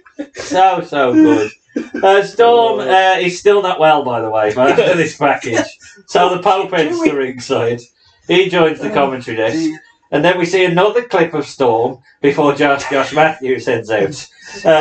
He's a Why has he little... got all the Twitter thing? Was that his gimmick? I think he's a little more rounded than Michael Cole was. I think he's a little less insufferable than the Michael Cole heel because he can work a little bit as well. So he's got that That's sort true. of. And he had a nosebleed on camera. That was brilliant. That was Funny that was. Amazing. Did they bring that up? Big Papa Pump is out, and I don't know. I think he's medium Papa Pump now. He's He's lost a bit of muscle. starting He to look don't a even bit. do that. No, He goes to do it. It's like your arm Yeah. He's definitely starting to look a little bit old and lose a little bit of muscle mass. He rips up a girl's sign, though. He can still be a prick. JB and Joseph Park are out together, and both are petrified. Strap yourselves in. This is going to be amazing. So, there's some amazing faces early on. Matthews flips using a springboard kick, but he can't shift big Joseph Park. JB wants in, but Big Papa Pump is tagged in. Fuck this. I honestly thought Jeremy was going to try and hit Steiner. Big Papa Pump lays in big clubs and a clothesline to Park, and then he hits his Big Papa Pump elbow. Matthew leaps out onto Park, and then Steiner goes mad and rips out a guardrail and just throws it at him. So now we head up the ramp and out of the arena, and we cut immediately to a cinematic. I've got a feeling they're style. trying to be breakdown. So they're running away. They've decided, fuck this. We're not fighting these bastards. We're off. So they start running away. Scott Steiner and Josh Matthews chase. Scott, though, because he's a genius. Obviously, we know that. Immediately goes, hey, the golf cart here. He steals the golf cart. He's good, and he's because I'm going to run his fat ass over. Run, you fat ass. There's a comedy. Don't say run for a chicken with Japan. There's a comedy running by Park. I mean, he's so funny. He's going goofy Park. Park and JB grab a pair of fire extinguishers. Fire away! And then they douse the heels with it, and they're covered in white powder. Like Marvin thinking from Home Alone. Exactly. Like some Home Alone shit. I mean, they're sitting there covered in the powder. Oh, it's so funny. What was that? Tastes like tapioca. Does it? Gets better. I have no idea who, if anyone, this is, but this guy. I mean, You know who it is, because I know who it is. He's in NWA, so you might know who it is. Oh, Dave. It's Danny Deals. Oh, is he? American Bloody TNA. hell. But was he involved in that, or just an extra? Yeah. Why is there a random man driving around during the show in the? He's not even involved. I like him starting to get you. He's looking for high five and smash his hand off the roof. Yeah, so he leans out, asks Big Papa Pump for a high five, so Scotty breaks his arm and steals his car. Of course he does. So the chase is on there, which is so brilliant. The fact that this car can't catch up with JB and Joseph Park and doing this running away, looking back. It's amazing. The headline, but when it comes to Steiner and Josh in there, you can't see him there. It's like, Oh, it's so good. and now Steiner just keeps saying random shit. Well, he keeps saying, pump those chicken wings, fat ass. It's amazing. So we split up now. We go commentators, and Scott and Joseph Park are going to sort each other out. JB back body drops Josh Matthews into a pool. By the way, they're by a pool now. Right? Yeah, They don't really explain that, but they're by a pool. So he back drops him into the pool. Then we do like a slow motion, and he does this swanton into the pool. We get the commentators now fight underwater as basically Scott Steiner just throws Joseph Park through a wooden door. We go back to the pool. They're fighting underwater. We hear a sort of mock Jaws theme because. Ah shit! It's Shark Boy. The pop gets though. We get looking the subtitles. Oh hell yeah! As he bites Matthew's arse, and then Park is down. Park is completely out at this point because Scott's beat him up. He's looking, and we see a pair of red pointing boots walking towards him. Fucking James Mitchell. He gets a big pop. Park's eyes at this point are just amazing. Oh, he's so good. And then I mean, that's all you needed to do. I mean, come on. James Mitchell hands him, or has the Abyss mask, and then we head back to the arena now. So where's Josie Park? He's gone. Some guy from the Food Network. He's so TNA. Gail Kim's. That's Gail Kim's. Oh, okay, fair enough. Robert Irvine from the Food Network. It makes He's more, a big star. it makes more sense that he's there then. I think he's English. Well, he pie faces Josh Matthews. Oh. He don't fuck all about it, really. Scott just goes, leave it. And that's it, mate. Curry some sandwiches. Shut up with it, fat. Oh, Scott, you're a beautiful man. Matthews misses a swanton, and then JB hits him with a spear. Scotty is in. He goes for the Scott Steiner recliner, but Matthews wants to do it. He goes to knock it in, and out comes Shark Boy. He has also grown a belly, so he needs to do a bit more swimming, but he's out. He takes it down, but he's basically battered. He T-boned. Proper got the Willy from Simpsons. Oh, bad is it? Someone killed Shark Boy. He's belly to belly down twice, and then Abyss's theme plays. That pops the crowd. Well, the thing I did like when Steiner goes for the recliner and Josh goes, "Let me," he goes, "No!" And then he does it himself. He just shouts at him, "No!" And then he does it. The Abyss theme. Abyss's theme pops the crowd. Then Sinister Minister comes out. He cackles. He's such a bad guy. He cackles. He's the devil. Yeah, He looks like because Abyss is behind them all along. Yeah. He's absolutely wild. He hits clotheslines. Then he's handed the tax. Josh Matthews is eventually black hole slammed onto the tax because, well, Steiner ain't taking that. And Steiner just disappears. when the tax comes out, he's like, I've already popped. JB hits a frog splash. Fair play to JB. I mean, he literally hits a frog splash, and you see later on, like, he's definitely working. He's got more than fucking Josh. No. And Abyss covers for the win. I mean, Sam, that was brilliant. I was never laughed at my Steiner that many. And obviously Joseph Park and JB with the bog eyes. When I saw Shark Boy, because I vaguely remember this at the time. I'd never watched it, but I vaguely remember hearing about it. And then you watch it, hey, this is brilliant. just the Home Alone stuff. Steiner having a go at everybody. The thing is, this just goes to show that anyone involved in a wrestling show can have a wrestling match as long as you do it right. As long as you do these style of matches, you can get around fucking anything. Yeah. But then you've got, because it's Slammiversary, I don't know whether it is purposely meant like that, but the fact that you're allowing them to have the throwbacks to Sharp Boys in I think that would be, it's 15 years. Yeah, the cinematic stuff. Scott Steiner at this point is embracing the fact that he is mental. he is that, so he's doubling down on the badasses. He's in NWA. I mean, it was so beautifully done. I can't stress enough that it's just brilliant. Joseph Park's facials are just so good. But it can only work if he has a reason to be legitimately scared. Yeah. And Scott Steiner is a legitimately scary man. Yeah. So it all works perfectly. Sinister Minister's involvement was brilliant. The Shark Boy bit was good. Yeah. Both the commentators did really, really well to get over that this is the reason for this could match. have been where you had, like, again, even just Mike Tenay with a cameo. Yeah, maybe, yeah. This, you know. They could have really done it. Drink by the pool. Yeah, they could have or he could have like helped JB or something as well, you know. Or in the one give a bit he met. Right, there you go. That's what should have happened. You know, when Joseph Park was down, he should have saw yellow boots and he handed him his ring. Oh yeah. Put the one scan up and got him. Brother. Wow. Oh my!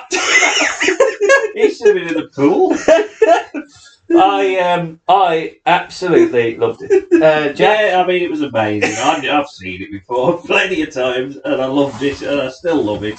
I laugh every time. It's perfectly done. TNA know how to do the cinematic matches. WWE looked at them and thought, we can do them, but we'll take them too serious and fuck them up. Yes. Whereas TNA go, we're a bit hammy. Yeah. It's wrestling. Let's do it. Let's have a bit of fun. We've got Scott Steiner. It's perfectly done. It's brilliant. So good. It's so good. It's a 5-star match, Dave. Yeah, well, Dave didn't actually give it a rating, but I think at the time there was a lot of criticism, but fuck me, I mean, just what do you want? Do you want to have an actual tag match? What would be the worst? The worst bit of it was that spear by JB. Like, so let's stay away from when that. When you've got a comedy character in Joseph Park who's a scared lawyer, which again is sort of like the Ezekiel Elias thing, but obviously he's different because he's his brother. So that is so well done. Yeah, so that.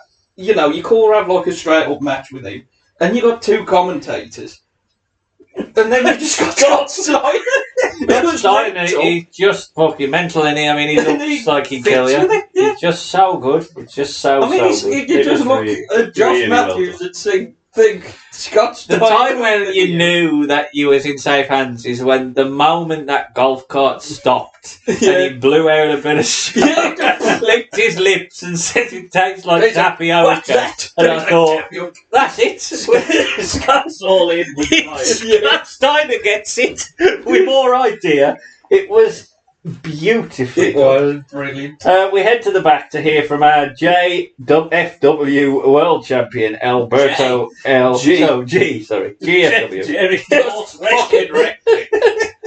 Alberto El Patron, and he puts over this being a huge. I do like the fact that during his promo you can hear the crowd chant "Pope" as he walks off. Because I was thinking, don't ever forget that you're still TNA. I was thinking, turn down the the marks and every now and again I just go, don't forget with shit. You do remember this is TNA, don't you? He's here with his dad tonight, who is Dos Carros. He's quite. Any day bring his uncle. He wouldn't fucking job. Who's his uncle? No, that's gonna. Is it Mill? Oh, lovely Mill. It's the brother of Mill. I wish he'd have bought Uncle Mill. That would have been brilliant. No, yeah. Well, he talks about Dos Carros and King Mo being in the cornerman tonight. Alberto says that he could bring Donald Trump here tonight if he wanted, and he'd still kick his ass. I thought, if Donald Trump ain't coming to an Impact show. Calm yourself down. Do you know he's friends with Vince? And you're a Mexican, he wanted that wall. Triple A ain't coming over and say, I'm forgetting. Remember Bobby's saying? Do we love Bobby? Yeah. Do we love Bobby? Is that a question? We see the ending of The Wolves, which is a nice Every thing time for I hear the start. Wolves, I just think Yeah. they don't sound right in Yeah. America. So Eddie Edwards and Davey Richards have been split up, and you know why they've been split up? The women. It's always the bloody women. They should have listened to the Golden Greek. They can never trust a woman. Angelina Love has corrupted Davey Richards. How long have you been doing this gimmick now? Yeah. So Eddie Edwards is married to Alicia, and I think in kayfabe at least, Davey Richards and Angelina. Yeah, I don't know whether they was together at the time, but kayfabe wise they are. So on the back of the last match being a little bit of a hardcore thing, we've got the Full Metal Mayhem match. I mean, come What on, is full? Place in here. just switch the two matches. Like What is Full Metal Mayhem? It's just a hard? Well, it was just TLC, really. Yeah. Which tables are. Well, I was thinking, surely they should just say you can only use metal. Because I saw the Nintendo things that had wood, all of that. Table, pitch that off. Do the bloody good housekeeping thing because Davey Richards used a toothpick. Because he used wood. That's not metal. So yeah, that basically it's all gone to shit. The women hate each other and the men hate each other. It's good job you had that, Darren.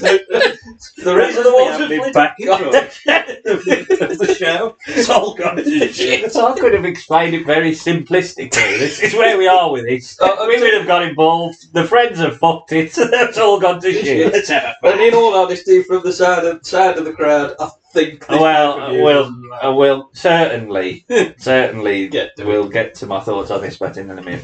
The Edwards, as I'm calling them, jumped the heels, and Eddie hits a suicide dive. Alicia goes high, hits a top rope crossbody to the heels outside. Angelina Love uses a bin lid, and then Love spine busters down Alicia onto a ladder. Eddie sells the knee, and then Love needs help throwing in a table. We get in all our hardcore sort of bingo card in here. So there's a kendo stick used by Davey. Then Alicia hits a fisherman suplex onto a chair. Eddie belly to belly suplexes Davey onto a ladder. There's a nice spot with a trash can lid where both the heels are put inside the same bin, and then they use a double kendo stick. Eddie then uses his wife to power bombing her onto Davey. Hate that spot because it just reminds people then that. Because if that happened in a trio, in a triple threat, both the people, but then it doesn't hurt. Like it doesn't make any sense to me. Women, they can't feel the pain of a power bomb. You can't power bomb a woman. You can't power bomb a woman. It's not proven. Anyway, he recovers and hits a brainbuster to Eddie onto a chair, and then we get thumbtacks, which we didn't we see that earlier? Yeah, exactly. It's immediately after.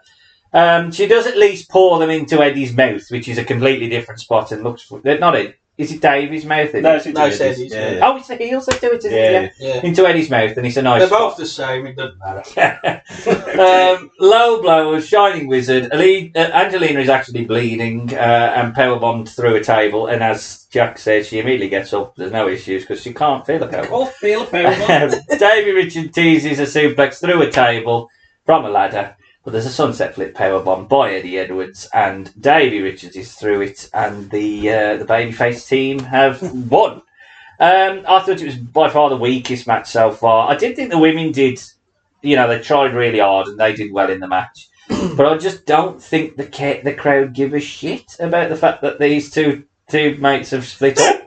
Like there was no babyface sympathy. Or fire. It weren't like they come out and kicked the arses of the heels, and when they were suffering, no one cared.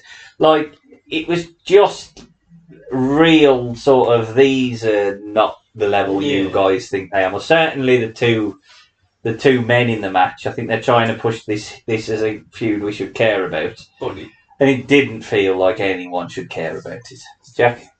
Yeah, it's not helped by the fact that it follows on an amazing match where the crowd have had all the moments. And then we give them another hardcore with thumbtacks. So we've just done thumbtacks. We'll just do it again. Yes. So that's shit. I don't think they want to see Eddie and Davey fight. Yeah, Which probably. is the problem. Oh, And yeah, then I no don't tag think team they then. want the women to get involved in the fight. Yeah. Because It's gone to pot, lads. They've already had an I They've quit fucked it. match. I think they had an I quit match or something like that on one of the shows. So they've already So they've already had a big match, and now them just getting the women in. And then it's like, 7 minutes, is it 8 minutes? Yeah. They take a lot of time. No, not at all. For a No, big hardcore thing, so they try and get a lot in, and there's some creative things with the double bin thing and everything like that, but it just feels like the crowd don't care. They've fallen on from a match that completely outshone it. Yeah, with that. And then the feud feels like it's already been wrapped up. Just continuing it, so no one cares. Just at least now it's with the women. right winners. Yeah, you got to just get that. At least the move babyface. Davey Richards. I ain't on. got a problem with them wrapping it up with a nice little bow, but they've hamstrung it anyway, but then they've put it after. Yeah. I'm just not sure without watching all the Wolves history and stuff. I'm just not sure either of these two. Do you really want to watch It does feel almost to me like this is a team of two Marty Jannettis. Like I think Davey had already retired. Oh, I did. And then he's come back. Did he really knacker his leg? That's I why think he he properly retired. Yeah. But then he's come back to these. Eddie, well, he come back in NWA, I think, as well. But Eddie, he was in Noah, he was world champion Noah and everything like that. And obviously he's still in TNA now. Yeah. But at this point, he was still faction, just wrestler Eddie. He wore what he's become, which is more hardcore sort of stuff. Oh, okay, so he's migrated over. He was migrating to it. Yeah. Which is probably why he took that sort of shove a load of thumbtacks into my mouse and all that. Sam? The crowd died, and so did I. Leave it at that. 1 star. I will say a bit more. I appreciate what they was trying to do. Yeah. Trying to do. Yeah. I think you could have done without the women. That now that sounds sexist, they'll probably be cancelled. The feud carry it. If you want to do build it up a bit, in a way a bit like the Ciampa Gargano, but even that went too long. But you know what I mean. Try and do a couple of matches, then fuck it off.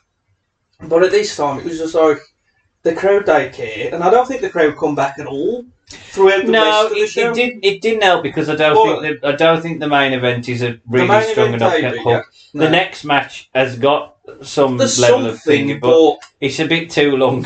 Yeah. And there's a real issue with face and heel dynamics, and I think you could probably argue that is the issue now for the next 3 matches. Yeah. The women's match less so, but there's still a little bit of weirdness.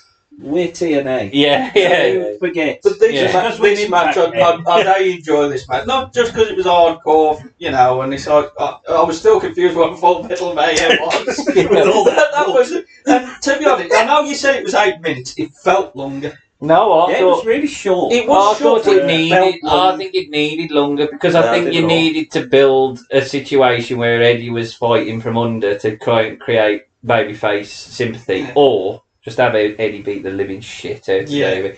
Neither of them was okay with them coming out during the entrance and that, but then it's like feeling in the match of him. It's like, why should I care? We was friends. And the problem is, we just do spots. Well, exactly, and if it's just a hardcore spot fest, it's following on from it wasn't a hardcore spot fest match, but it was with that thumbtack. It was that match. Yeah, you don't. If you're going to do it, you've got to separate the two. It's got to be earlier on. And that followed a strap match, which had a what's it called? A fainting? A feint. He's still getting carried out, by the way. Sanjay Dutt has had his eye fucked up by Loki. So that really is a fucked up eye as well. I was like, oh dear. It doesn't surprise me that Loki is quite stiff with his kicks, I've got to be honest. It's real to me, Derek. You're not hit, man. Dutt gets his revenge, though, in India, and he won the X Division Championship. There's a part of me that thinks they shouldn't have... I know that, obviously, they wanted to do that first Impact Live from Indy, but there's part of me that thinks you should have done that here. Yeah, kept it winning here. I get your point, Jeff. I completely get your point. Because that would have been a good feel-good moment. I'll tell you one thing. Vince would have done that. There ain't no way he's putting him over in India. Yeah. Oh, no. You are losing in India. They did Jinder Mahal the world belt and had him lose to Triple H. Of course they did. Which I think he already dropped the belt by the time Probably. We get the rematch agreement anyway, and then Loki decks the champ just to get over that I am the heel in this feud. We get the ring walks from both of them. So Loki has got his Hitman style gimmick, which is cool, and it does really set him aside. The thing that I get is he looks cool, Don't get me wrong. But what is the But gimmick? you're still just the same man. Yeah. What is the gimmick? It Like it would be just not better. a hitman It would be better if he had some sort of faction alliance or manager or if he had a proper character out of it. Yeah. Fantastic. I don't mind. But I just think I'm still low. If he just went round look like it. beating up other people and saying he was hired to do it or something. Well, and had the barcode on it your would head have for probably God's been sake. better if he was working for a manager who just kept feeding him contracts. Yes. And you could keep in tweener or whatever you wanted to do in terms of It's that. believable. But there is... The Dudleys on that ECW show did it better because they kept finding money in a list of people who beat up. exactly. Well, Rod Price or whatever is there. But Jack Victory, we like you, but we got paid. But you can't argue with the fact that aesthetically it looks No, it looks pretty really good. good. They do it in New Japan first. Like one of the They would have been all Wrestle over this. Kingdom. So I think he comes out with the guns, though. Yeah. That'd have been all over He's it. kept this really. To now, yeah, he's still doing that, it yeah. now, He really. likes his suit. Don West tells us that the first match he ever called was a low-key match, and then Dot, who hasn't got his Indian garb with this one, but he's playing the sort of patriot gimmick at this point. He's embracing his Indian heritage. There's an even start, so this is 2 out of 3 falls match as well, it's important to note. So it's an even start for both Another men. WWE agent. Yeah. Jay Dutt. Yeah, Straight, yeah. He escapes the holders. Bridging and... Huh? He's in AEW. Sanjay. He's been on TV and everything forever. Oh, yes, he he's was on into WWE. the Damari. Oh, yeah. Oh, I thought What he a was a racist. WWE agent. No. Well, No, I Loki's obviously still on thought the he Indies, was isn't there, he? but... Racist. I know. No, I thought James Damari. No, I thought Sanjay was with WWE as well. No, he's... Then Double just- dipping in AEW and Yeah, WWE. double The dip. independent contractor can work with him. Jeff Jarrett and everything. Except you can't, and you get no Exactly. health medication. Exactly. Um, Tony Khan. There's bridging and mat work, but Loki has a small advantage early on. He starts delaying kicks, but he's hit with a Hurricane Rana by the champ. There's lots of mat work with holds, but we keep breaking evenly. Then the Tornado DDT is responded with a big drop kick by Loki for a near fall. There's a nice spot as Loki rolls through a top rope springboard Rana and hits his Warrior's Way double stomp to get to the first fall. So we're 1-0 up for Loki. 1-0. No. To the end. 1-0. Dot recovers though with a baseball slide, but he's thrown into the barricade. Loki starts selling the ankle, and after missing his Warrior's Way stomp this time, he does a very good possum's job selling the ankle, and then throws the ref into Dot, who hits him with a springboard kick for a 2. Loki misses a third Warrior's Way, this time on the steps, and Dot hits an Asai moonsault to the outside. Single crab almost to get stuck to the fall, but Loki hits Warrior's Way. Loki doesn't go for the pin though and tries to lock him. Well, I think he's a Dragon Sleeper, but Dot rolls him through, and it's 1-1. We get a second fall. Equaliser. Yeah. Yay. I don't know much about equalisers recently. Loki Loki now loses his blazer, and he remains dominant with punches, but he sells his hand now. Duck builds the fire. How much for? But he is hit with a handstand Enziguri for a 2. There's a massive spinning Michinoku driver, which gets another near fall. Duck recovers with kicks.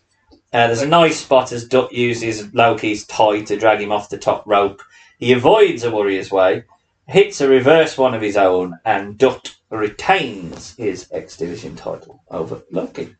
Jack, thoughts on that? Yeah, fine. Nothing wrong with it. In ring, they're very good together, as you would expect. The only issue I have, as you've already said, is that you do feel like there's a lot lost in this match because he's already won the belt. Yeah. And I do feel like Sanjay's a better chaser. Yeah, Once he he is. gets the belt, He is, you yeah. feel a bit like, well, is he the champ? Yeah. As Yeah. much as, he feels like the underdog babyface who should be fighting up, not Yeah. the champion. I agree. And Loki feels like, well, he's a badass. I mean, he, Well, he yeah, lives, suppose. he believes it. Let's put it that way. Oh, Oh, he when believed it. When he was born, he immediately come out and kicked his mum in the face. He went, No, he ran across the room to the doctor. He did that big kick and knocked the doctor out. I mean, yeah, but I like Loki, I like Sanjay. It's a very good match. There's nothing wrong with it in ring. But you do lose a lot because he's already won the belt, and you do think to yourself, well, where are we going to have him? Well, Who's his next I mean, challenge? I enjoyed the match. I think at times it did really lack the crowd heat, but I think at this point we've jumped the shark. Pardon the pun. Yeah. In this on this show, because I think the crowd now have gone. We're happy. So I don't think it ever really gets back to the level it was before.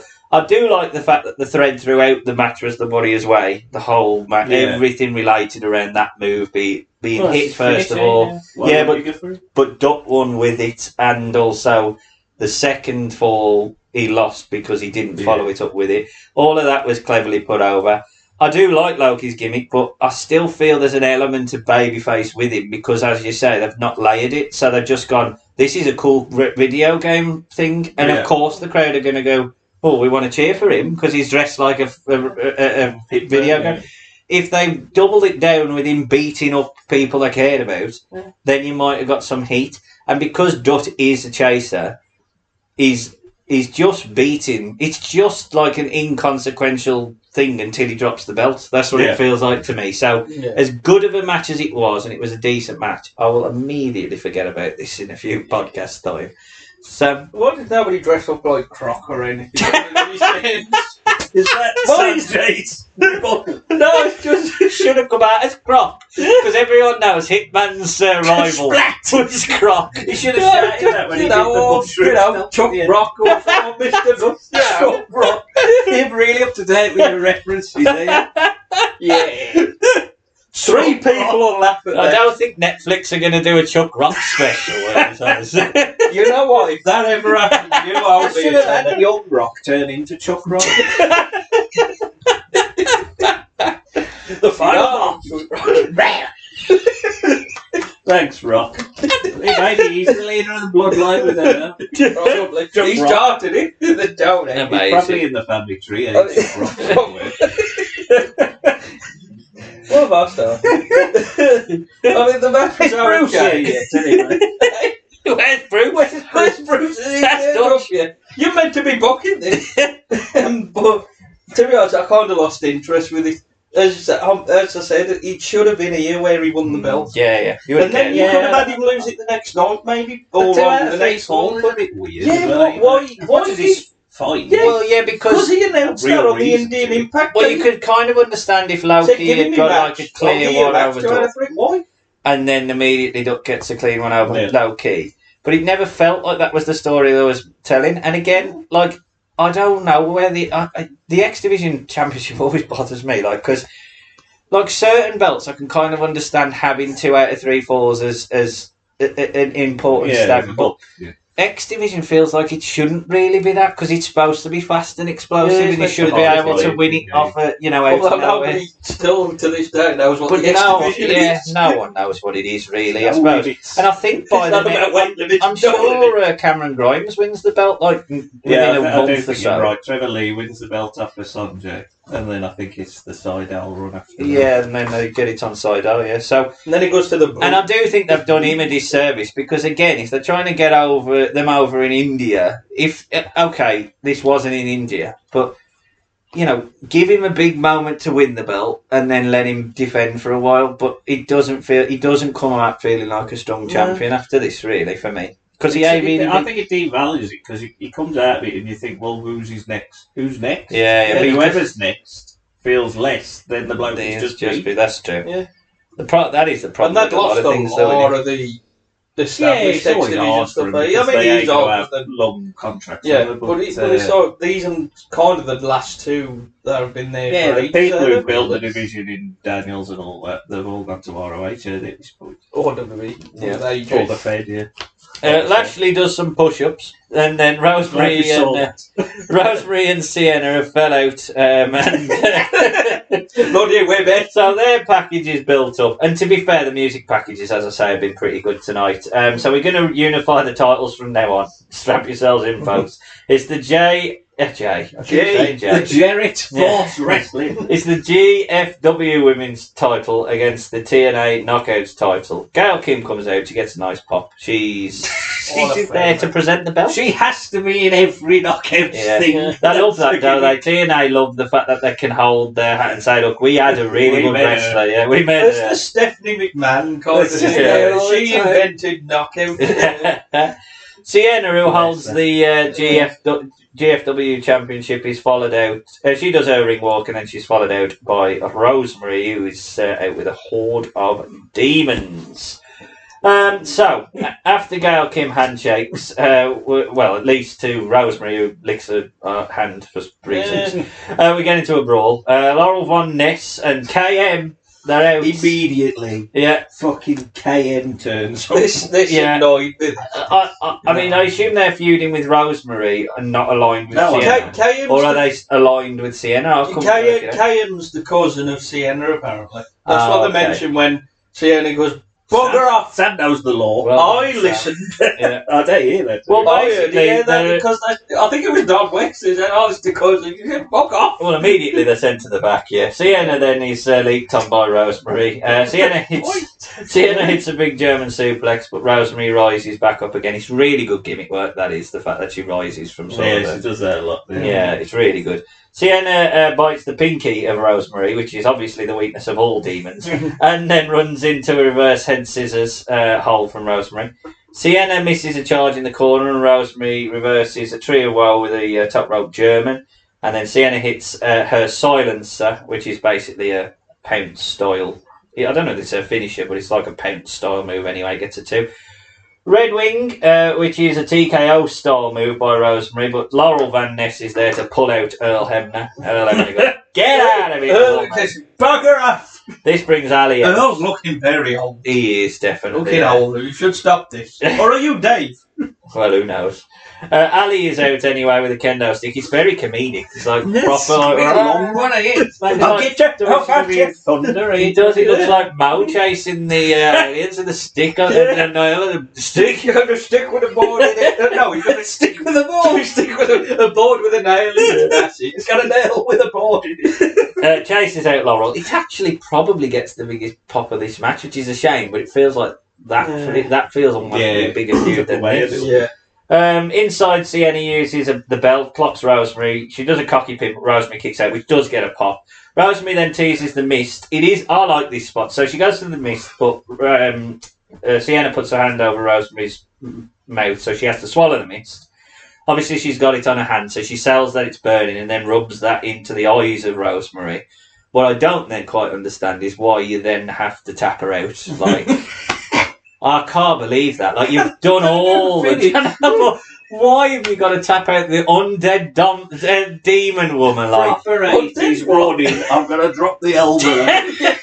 Like, you've rubbed the mist into her face. Just hit her with a finish and roll it up, or, you know, that stunk. Or have a pass out or something. It was so close to being a really good creative finish, and then they balled it up again. Don't forget, with TNA. I think it's similar to what happened with EC3 and James Storm. So close to being creative finish, and then... That's what they should... You know the Homer, don't forget you're here forever. That's what should have been. Don't forget with TNA. Just photos of everything they've done fucking wrong. Yeah, but that wouldn't be a plaque, it'd be the fucking room. Like, I really like these two. I think at this point, at least, they look really, really solid. They're probably at the level of WWE's women division at this point as well. Rosemary's just gimmick. It's just brilliant gimmick. Is that still in TNA as well? Yeah. It's still there. And Sienna really impressed me. I haven't seen a lot of Sienna, but she looked good. It was in in NWA, Alison Cage. Yeah. I really liked her. The match itself was pretty solid. I didn't like the trying to get another feud over in a match that isn't really to do with them. Belts. Yeah, silly. The unification's crap. But and the finish was crap. So, in true TNA style, they had a chance to really impress me with the match and tried their absolute utmost to not. Yeah, that's the problem. I mean, Rosemary's fantastic. She's TNA through and through. Yeah. Sienna's very good. They do the rest to fuck them over by giving them Laurel Van Ness and Ali, who are still both good in their own right, Yeah, but they don't need to be involved in this. No. Then they take away from the fact that they're unifying two belts by having that get involved, so you sort of forget that there's two belts. Yeah. That are supposed to be this massive, gigantic, with fusing belts. Yeah. They become like the G story of the Yeah. match. And then the finish, like you say, is creative in terms of blocking the mist and everything like that, but then tapped her out instead of just rolling her up because of whatever. That makes sense. Or just, a corset so I can hit my pants or whatever it is. Like, Yeah. Instead, it was just do a guillotine, which is just annoying. But, I mean, unless you're they trying to do put over, well, unless you're trying to put Sienna over as like an absolute badass heel What do you need to do here? submission, and even then, I still don't think you do it. But this ain't like heel Ken Shamrock tapping a babyface out. There's absolutely no reason for us to tap I don't out. think she's ever won with that move. I'm Fucking going to tell so you. stupid. I don't think anybody wins She with was- then moving. She was doing the F5. This was the start Red of Wing it, and all yeah. that, so... This one. Sam, I like both of these, and I had such high hopes, but then I realised it's TNA. and when I'm going to call it Chelsea Green, when I come out and started fucking about, I was like, oh, shut up. And I thought, this is unnecessary and taken away here. It's meant to be important. These should have been, look, fuck off, nobody here. Fight, yeah. Let's have it. Maybe you want to do a bit of shenanigans after to have Cena if you want to be a heel champ, whatever. But it's just like, oh god. And then the finish, as you said, it's like so close. Yeah, Again, it was like, oh, yeah, so close. just don't tap her out. Missed That's it all by it is. that. Quite literally. JB is back. He's got his hands taped up, so at least At least he did that. Because I was thinking when he come back, I thought, at least he, yeah. Actually, going back to that, he kept saying fuck, and he kept saying, fuck. Oh yeah, right to the end. He's like, fuck. It's your own fault, mate. You jumped in him. He's in WWE now, isn't he, Jim? Yeah, he does do a lot of the production there and stuff. JB introduces the founder of both Impact and GFW. It's my world. No, but did you hear the thing that started playing? Oh, Because they played a little bit of a theme and then stopped Yeah, it. yeah, I don't know who it was. Who's this? It's Probably the next match, were it? Hi. Jarrett. Hi. And I like the fact that Jarrett goes, we haven't got a lot of time, I'm going to keep this short. Then he fucking blathers on. Oh, that's the first thing that I put. Like, he tries to cut I'm a very... surprised he don't want it. When he holds the belt up going, Yeah, well, give it time. Cannot be a babyface when he's in a TNA ring. Yeah, He is forever the Triple H top heel. Yeah. He tries to cut a very short, very genuine promo, putting over how Impact was his dream, and he thanks the fans. But it does go on a little bit. It is a nice, genuine moment, but again, I do think they missed a trick a little bit. You know, if you're going to play Jeff being a babyface, have him interact with someone who he can give the rub to. yeah. And I think if you've got Jeff Jarrett in that locker room, he can be more than just holding a belt up, even at his age. But then again, he founded Impact, but he's GFW as well. Well, that's so my in a point. way, he's sort of like They could have got an Impact low card as well, the Dutch or... Well, that's- or Bruce there because he's Scott stuck him out Demore, the Scott guitar. Demore. That could have given you real definition if there is almost like a brand element to GFW and Impact, you know. But and Go Jeff for Jarrett, the wrestling. fact that they go on about him being the founder of both, kind of therefore makes you What's just the think, difference? what's the difference? Like, if he'd have come out really branded like GFW and Come out and green. I'm really proud of what I've done for Impact, but now I'm basically here to say fuck off it. And now all the fans are like, we love Impact. But Impact kicked me out of my own company. But like, it just felt like I don't mind him coming out and being genuine, but if you're going to do that, then have an heel interrupt him and treat him like shit or something. It Like, feels so weird on a show where they're unifying all these belts for two companies that he basically started. It's just like where does this fit in the whole story? He of is the a company? constant carny. Yeah, I He's love amazing, Jeff though. I love him. everybody I loves him. absolutely love him. He's so He's good. the smartest man. He's got to be one of the smartest men in wrestling. I mean, he is just brilliant. If all else fails, just create the same company again. But he did do a gold sharing company as well, which was a He scam. will make fucking money. He will make money until the day he They're gonna dies. squeeze the bar. We see the package now for our main event, which basically sees Alberto winning the Impact title on his very first night, but being stripped by Mr. Bruce. What would your dad do? Well, fuck you would do. that sort of thing pisses me off. There's them no sorts of reason. things. Yeah, Well, like just sort he of used the gives belt it up. there, yeah. Yeah. And Just because then he I'll gives it up. I'll And that's give it why up. I thought Del Rio was the heel in this. Oh, Oh, well, he's the baby. He's the baby. Well, I got I know, confused. I I thought, know. why are you using the belt then? I know. Alberto then beats... Don't forget, we're TNA. I think that just needs to be spliced every time, to be honest. Alberto then beat Nick Aldis for the GFW World title. So now we have the unification match. Oh, I forgot he was GFW champ. Bobby Lashley is out with American's top team, which features King Mo. And Alberto... They'll see you in AEW. Alberto is Oh, out with his father Dos Caros and his brother El Hijo Dos Caros. I got that match. You did. Yes. We get a bit of shoving before our big match call by JB. I did quite like the fact that it felt a bit boxing style. There was a lot of men. Yeah, they do try men and everything. Yeah. I did like Jeff Jarrett holding the belt, and like you, I was thinking he just wants to have both of them. Yeah, he looked at her and I created you. Power!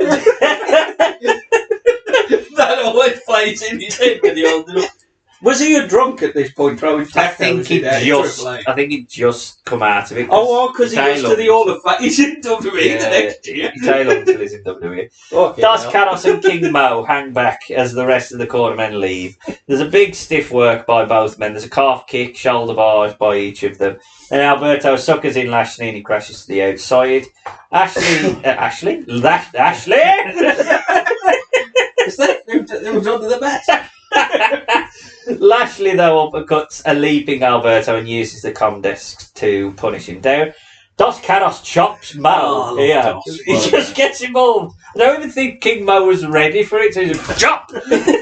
I think that was Mil Mascaras under Dos Caros. I can't get myself over. If Mil Mascaras was there, he's definitely walking out with both them belts. No, he'd have gone in the ring, gone on the ropes, and done a doggy. What? Mil Mascaras. What a man. Lashley slams down Alberto onto the steel steps, and then Alberto hits a DDT onto Lashley for a 2.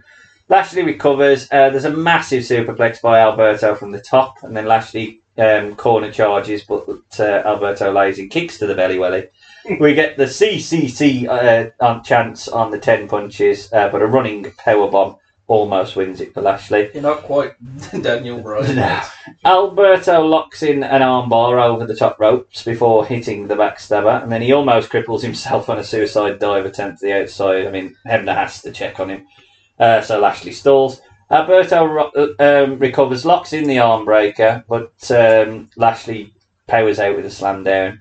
Alberto does sell well. There's a massive top rope FU by Lashley for a 2. And then Lashley slaps Alberto multiple times, looking at his father. Alberto recovers as he hits a kick, but he can't win. King Mo and Alberto get into each other's faces. It does feel like a little bit of an awkward spot, because then nothing happens. Yeah. Like, King Mo is absolutely pointless. Like, I don't quite understand what he's doing. We will never do a King Mo. He was so good. Oh no, we fucking will. No, we won't. So we definitely won't. Lashley locks. Grey enough for a podcast. He might be shit, but yeah, that. Is there 6 wrestling Mo's? Ask yourself there. Lashley locks in Alberto's. He went on a mission. Lashley locks in Alberto's own move, but Patron can release the hold. Patron. He walks into a spear. Alberto kicks out, shocking Lashley, and then a second one is avoided. Alberto hits his own through the ropes. Dos Caros kicks Mo in the balls to stop him getting involved. What Um, kickboxing, that's And even then, like Lashley gently nudges him away and he sells it. Alberto Patron hits a step up Inzagura from the apron and then hits a sort of double stomp, which again was a finish early on in the night. And he has got another finish. He hits a double stomp from the sort of hanging middle rope, which always looks a bit hammy. Shit. Yeah. But they've got to just I hang thought this there. one looked a little bit better than when he has it in the corner and they have to just purposely hold it to wait for him. But out of nowhere, really, especially because this is supposed to be built like a big match. That's it. Like, and we just did, and then they all come out, and like they don't all come out though. Like you just have random ones. You got the delegates, Jeff Jarrett, Sanjay Dutt, and El Fantasma. That's right, Who's this kid? Manafuji. You know her in AAA. Crash. Neither of your promoters were in this match. I honestly looked at that and thought, this is pathetic.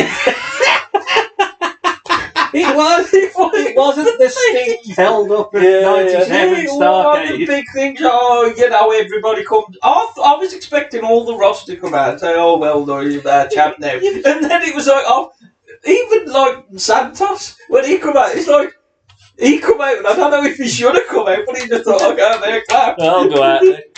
I'll wave, don't worry. Again, who's the kid? Because he just wanders up, runs like at the front. Who the fuck knows?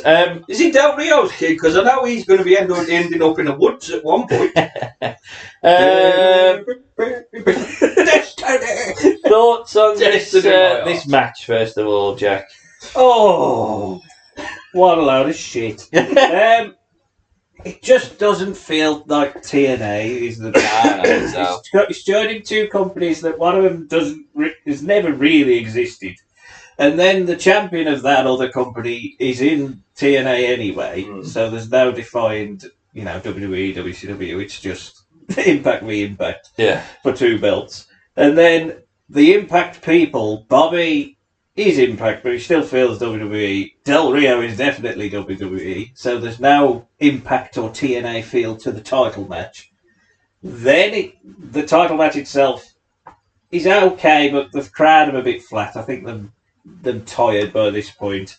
I'm tired by this point. They don't do anything to get me into the match specifically. King Mo is a hindrance. Dos Caras, bless you, Dos Caras. At least you got involved and you fell on Don West. We always need an old luchador. I don't know what it is with old luchadors. Like they get to an age, they just can't do fuck all anymore. Breakdown. The luchador style is supposed to be so you don't knacker your back because you do a lot of rolls, but they all are fucked. And all they do is chop and everything. They're fucked. But the finish as well was atrocious. Yeah, it was really bad. Really bad. That's awful. That really. When did Lashley get back to WWE? Not long after, I don't think. Yeah. Because Lashley, look, the man. It's the money. It's the money. I mean, I am being funny. We've really weakened him with this. You've got to remember at this point, like Alberto Del Rio or El Patron has failed in WWE. Lashley, at the very least, has been questionable when it comes to WWE. And he was at the top of the card when he was going to be a star, but he just couldn't be bothered. Yeah, he left in 07 and gone back. Maybe it's me. I cannot for the life of me understand how anyone looks at Alberto El Patron and goes, he's a babyface at the very least. Oh yeah, no, he's not a baby. He works such a WWE style. He's so WWE. Doesn't feel TNA. It feels also like the world title scene in WWE, not the WWE. Yeah, the whatever the secondary world title is. That's what it feels like. Yeah, they don't want them to be fannying about with the US and the IC, but they are over enough to be given the top spots. Yeah. That's what it felt like. The moment you see this match anyway, you just think, it's not like, it don't fill you with like, I can't wait to watch Alberto El Patron fight Lashley, And so they've got to fill it with a bit of gaga or really go hard on each other or whatever. Alberto Del Rio can't work the same style as Lashley. Lashley's such a level above.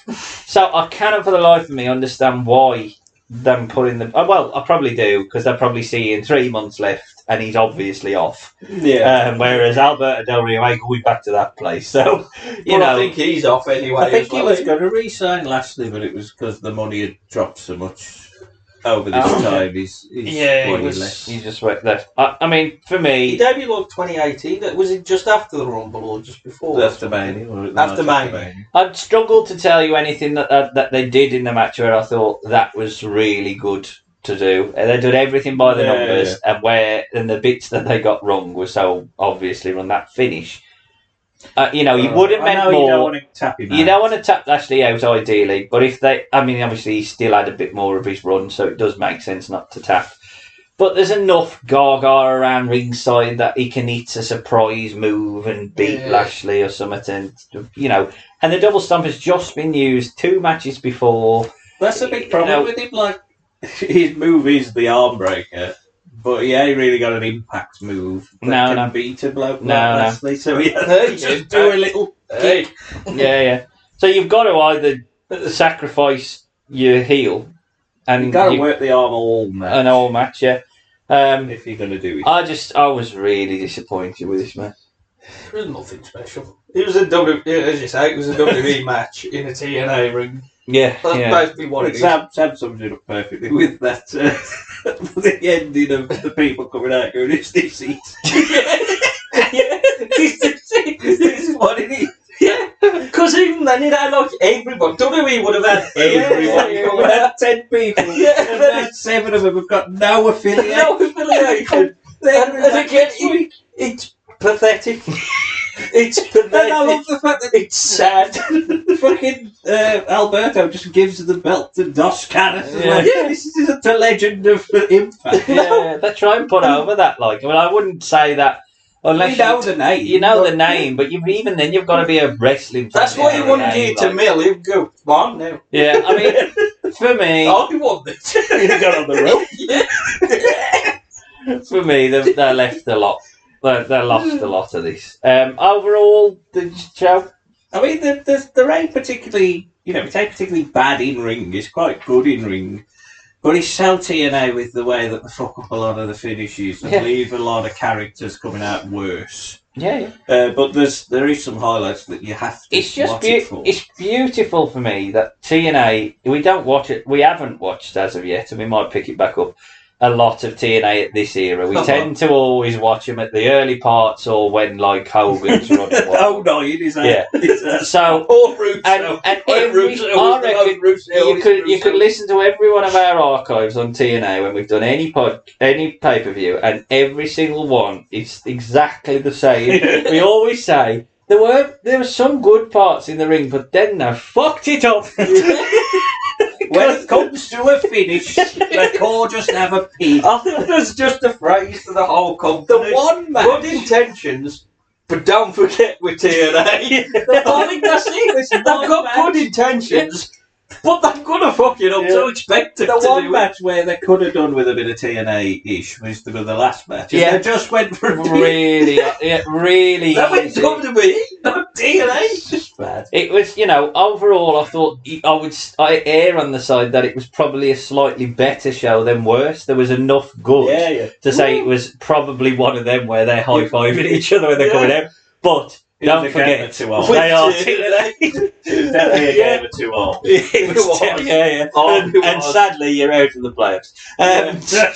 Sam? I'm just going to go back to the phrase I said, good intentions, but don't forget the TNA. Yeah, I think that's all. Good way to sum this up. Match of the night, then. We'll start with you, Jack. I think we've all got to say. Well, I'm going to have to go with Matthews and Steiner v. Park and Borash. That's definitely 2. Yeah, it's that. It's 3 for 3. I've never the full set.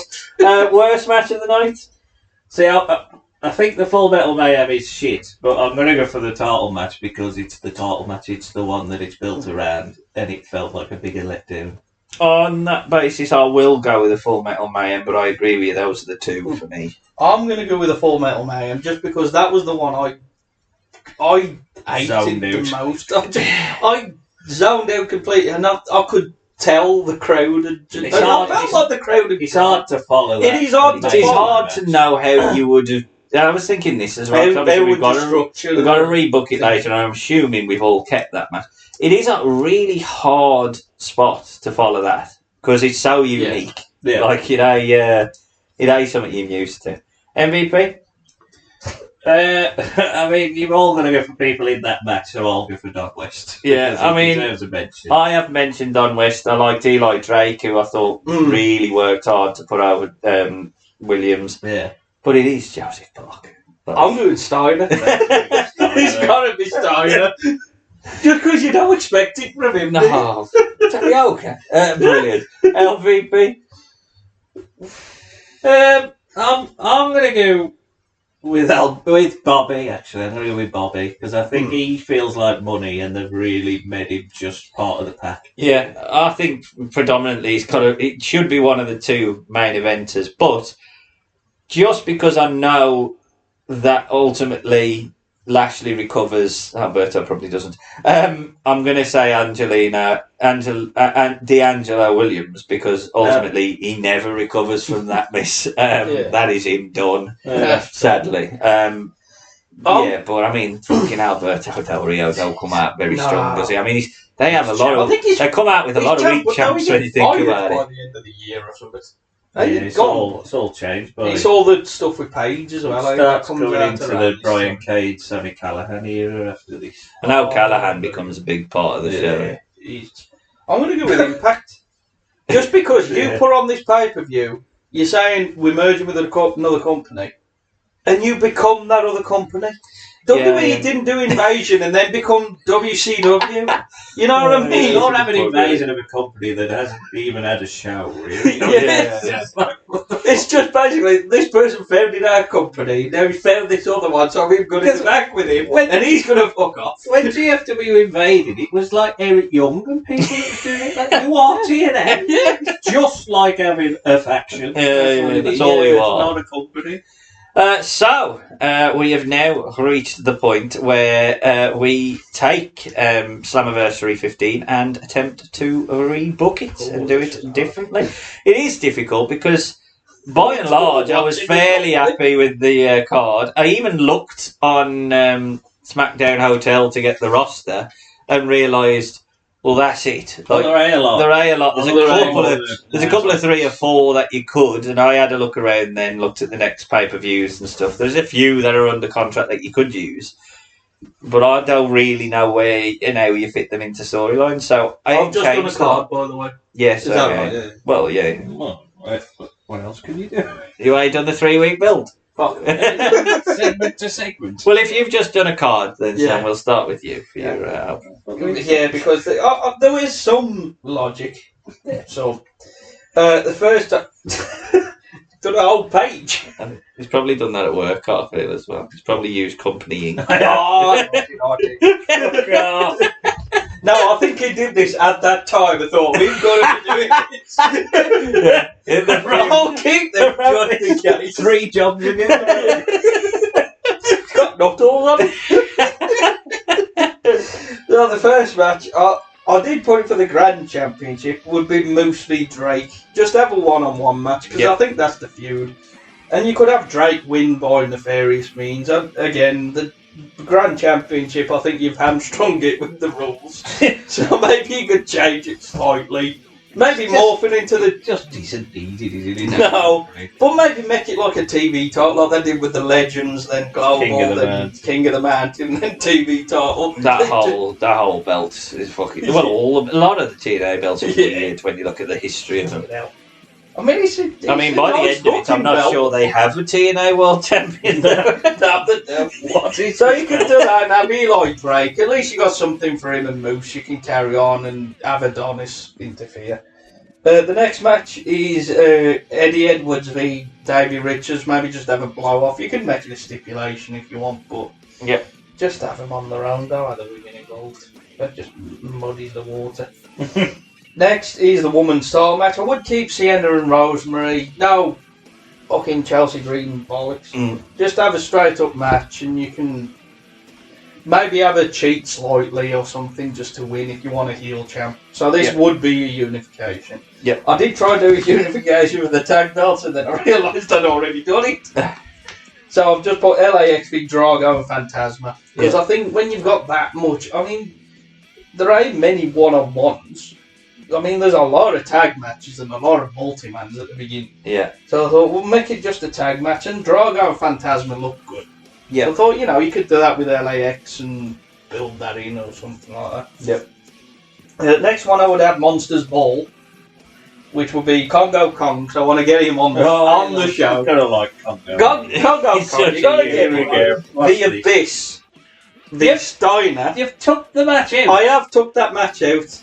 And I did put Chris Adonis, because I don't know if the Monsters Ball had to be 4-way or It can something. be whatever you want. Yeah, but I've put Adonis in as well, so that can be a way of, saying, And maybe you could do a little thing here where, Borash off. No, Borash is with the Abyss, and you got Steiner. No, but you got Josh Matthews, and they can be sort of like outside with it, and then you can have Shark Boy with Congo Kong. Why not?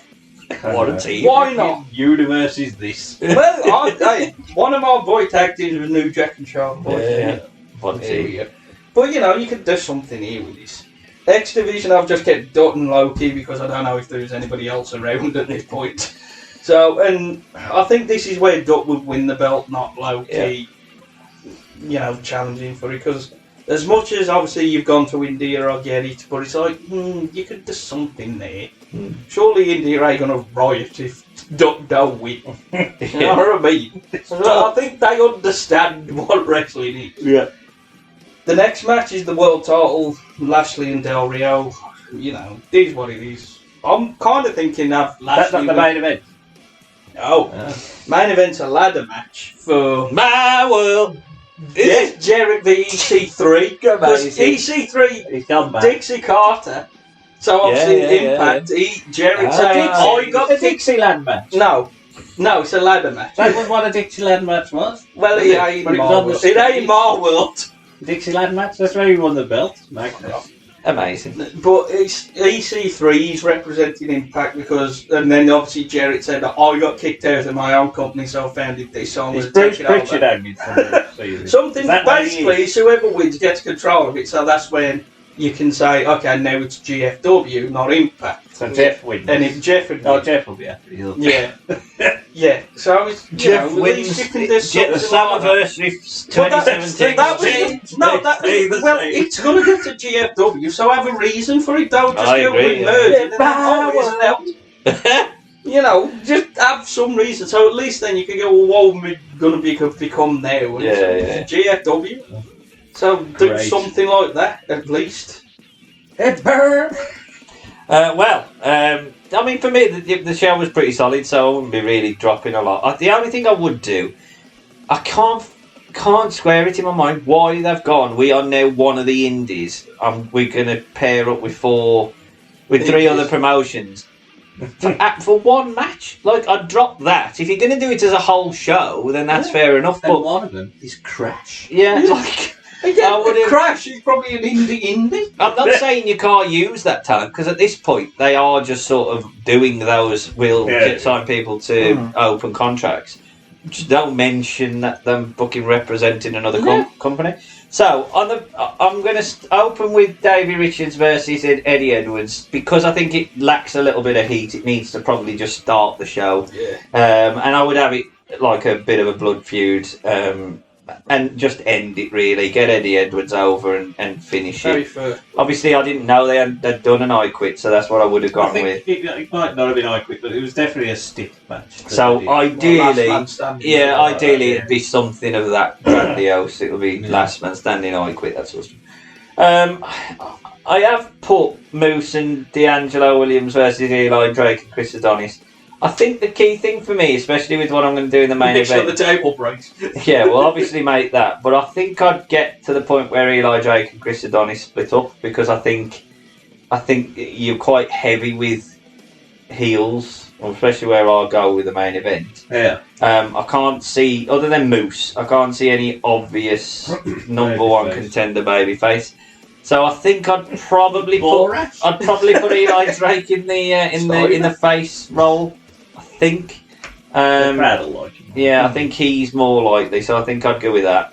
EC3 versus James Storm would be a number one contenders match, and I would have EC3 go over. I think I'd still do the strap match. I think I'd probably do a derivative of what you said with a finish. Maybe even him winning by stoppage, so that then Storm's got a legitimate claim to say he never beat him for the number one contendership. Because that was part of the story anyway, wasn't it, that he waited so long to win the belt and EC3 cost him by hitting him with a beer bottle against Lashley. So it ties into that. That was a happy accident then. Joseph Park and JB versus Scott Steiner and Josh Matthews, and like you, Sam, no Kong. I am not changing the damn thing. I would probably double down and I'd have the fucking Johnsons. Corey Man. I'd have the Johnsons, Corey Man. I'd get all the fucking weird and wonderful. I'd get all the bollocks. Get all the bollocks involved in this match. Kingdom Wrestling. I'd have Macho Man come out even though he's dead. I'd have all sorts. The match 5 would be the tag team titles. Because he's got to follow that spot, I think you just got to have a big spot fest bastard match because it'll just reheat everything. Yeah. So I think I would probably have the 4-way, but I just wouldn't announce them from, this representing Colombia. Here comes this. I was going to say, it sounds more like a World X Cup match, to be honest. Which again could have been a rebranding exercise where they take it back to the roots, and they could have done that. It does something. Well, don't forget they are TNA. Match 6 is Low-Key versus Sanjay Dutt. I agree with you, Sam. This is where he wins the belt. I think I would have built up in the thing that Low-Key's he's just battered him, keeps winning it. Done your eye. Went to India, beat you in India. What more do I have to do to prove you I am on level? You've had so many. Because I think they briefly mentioned that in the build up to when he won. Yeah, never won it before. We've even given you a shot in your own country, and you couldn't do it. You fouled. So then he wins, and I think that's more in line. That's more in line with a Slammiversary moment, which I don't think it's their WrestleMania Slammiversary, is it? But Bound for Glory's the Bound for Glory. It is still there, like their Summer Slam. Like Super Bowl. These was the only 2 pay-per-views that was doing at that point. Was it? Yeah. So you could see that was like the Summer Slam and Raw, WrestleMania, all that really big too. Rosemary and Sienna, no outside interference, no tap out, but I'm happy with Sienna winning. And my main event, Lashley versus Alberto. Now, ultimately, I would never have brought in Alberto as a babyface, but we are where we are. I would have Lashley win, and Alberto would be angry at Jeff for unifying the GFW and Impact title because he was promised to be the face of his company, and now Jeff's just basically unified the company. So I would have Alberto locking an armbar to end the show by taking out Jeff Jarrett, so that you can play Jeff Jarrett into a little feud with Alberto, spin Lashley off into a feud with EC3. Yeah. I gotta be honest, I ain't really happy with having Alberto anywhere near a main event scene. Neither am I, but it's what I did. Yeah. We got to work with what you got. Yeah. So I think that's how I would do it. At least end Slammiversary with the founder of both shows with both belts, as opposed to yours with the end of Slammiversary with the founder winning the main event. As usual, he's on a ladder. My world, King of the Mountain. There you go. That could be King of the Mountain. And they can throw tortillas off again in Mexico. What a man! I'm pissed. So Slammiversary XV. Yes. Mine opens with a 6-way X Division spot fest. Nice. Do your shit. Matt Sydal, Trevor Lee, Naomuchi Marufuji, Garza Jr., Taiji Ishimori, Laredo Kid. I'm having Marufuji win. I like Marufuji. Fights. They do tapings like the next day, don't they? They do like 4 weeks, so you can get away with doing it the next day. It's just a I can't believe he's having by the end of the show. I've got to go now. He was there at the end. That was who that bloke was picking up in that white car. He's in the back. No. Right, next I've come from WWE. X3 versus James Storm. Yep. EC3 wins. Yep. Next match is the Full Metal Mayhem. I'm keeping it. I'm giving it a bit more time and a bit more space. Yep. And Eddie and Alicia will win. End of the feud. Next match is Laurel Van Ness versus Ali. Yeah, I'm having it. Ali's going to win. Felt like a stronger feud. Yeah. Well, let's sort of hype it on the show, but it's on the pre-show. Yeah. What the fuck? Next match is the Grand Championship, Moose v Eli Drake. D'Angelo can be in Moose's corner, Adonis in Eli. Ridiculous. Moose is going to win. I think, like you, I would split them up at the end. Because as much as I like them together, I think there's more money in Eli. And as a babyface, you need more babyfaces on this one. Yeah. And Masters is decent enough. Next match is the tag titles. It's Santana and Ortiz versus Drago and El Hijo del Fantasma, like Sam has done. But I am putting the belts on Drago and El Hijo del Fantasma because of a heel turn by Homicide. Okay, turning Homicide. Started in Triple A. It was originally Conan, but I thought... Is that what happened? He joined Triple A and sort of... Well, it was just the LAX and the OGs was the thing. Yeah. And that was the feud. Okay. The OGs wasn't LAX. But it Who was... were the The OGs was Homicide and Hernandez with Eddie King. Yeah, and I'll tell you what happens in that. There's a cinematic bit where they run over a child, right? We'll be back for that. Oh, I don't know whether I'll enjoy that as much as this one. I'm sure they'll run over a child. What the fuck? I killed the key. Del Rio, this yours. Jeremy Borash and Joseph Parkby, Josh Matthews and Scott Steiner has to stay. It is amazing. Don't touch it. Sanjay Dutt wins the X Division title here from Low Key. Like your feud, you can never win it. Well, now I have. Sienna v Rosemary to unify the two titles. One of them didn't mean anything anyway, so we'll just unify it. And Sienna feels like a better character to have the title than Rosemary. Some need the belt. Rosemary don't need a belt. So Sienna wins. And then the title match is Bobby v Alberto to unify the belts. Bruce hasn't been missing. Bruce will appear in this match. You actually turned up to this. What is that? I don't know that it means anything. I feel like I want to watch the show though, to see if he turns up. Maybe I just got him like when he had Paul Bearer. He's been in a fridge. But Bruce will come in. Or his contract expired and so WWE, so they just needed a way for him to not do The it. match is a triple threat now because there is a number one contender who hasn't had a shot.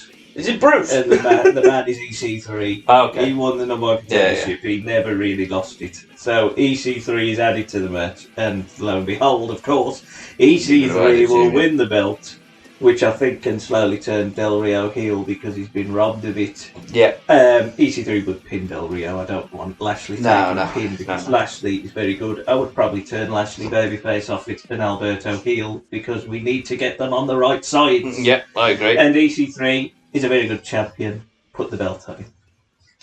There you go. If you agree that EC3 should have left with the gold, let us know on our website, which is bettercallcreative.org, or our Facebook page, which is facebook.com/BCCpod, or our Twitter, which is @BCCpod.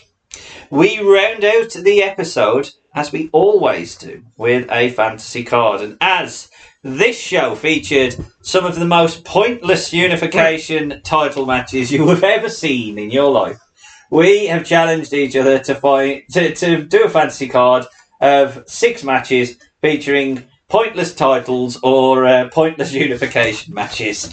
I assume we all found 6. Yep. Well, 12 belts to unify. Have you got people with them? Yeah. I've got champions who held them. Yeah. Fab. I've All right, got the titles. I've got champions who held the titles. They're not all in the same company, obviously. But No, mine's sort of current. Sam's staying current. I'd stay current. Yeah. I've kind of done it. Not an IRS site.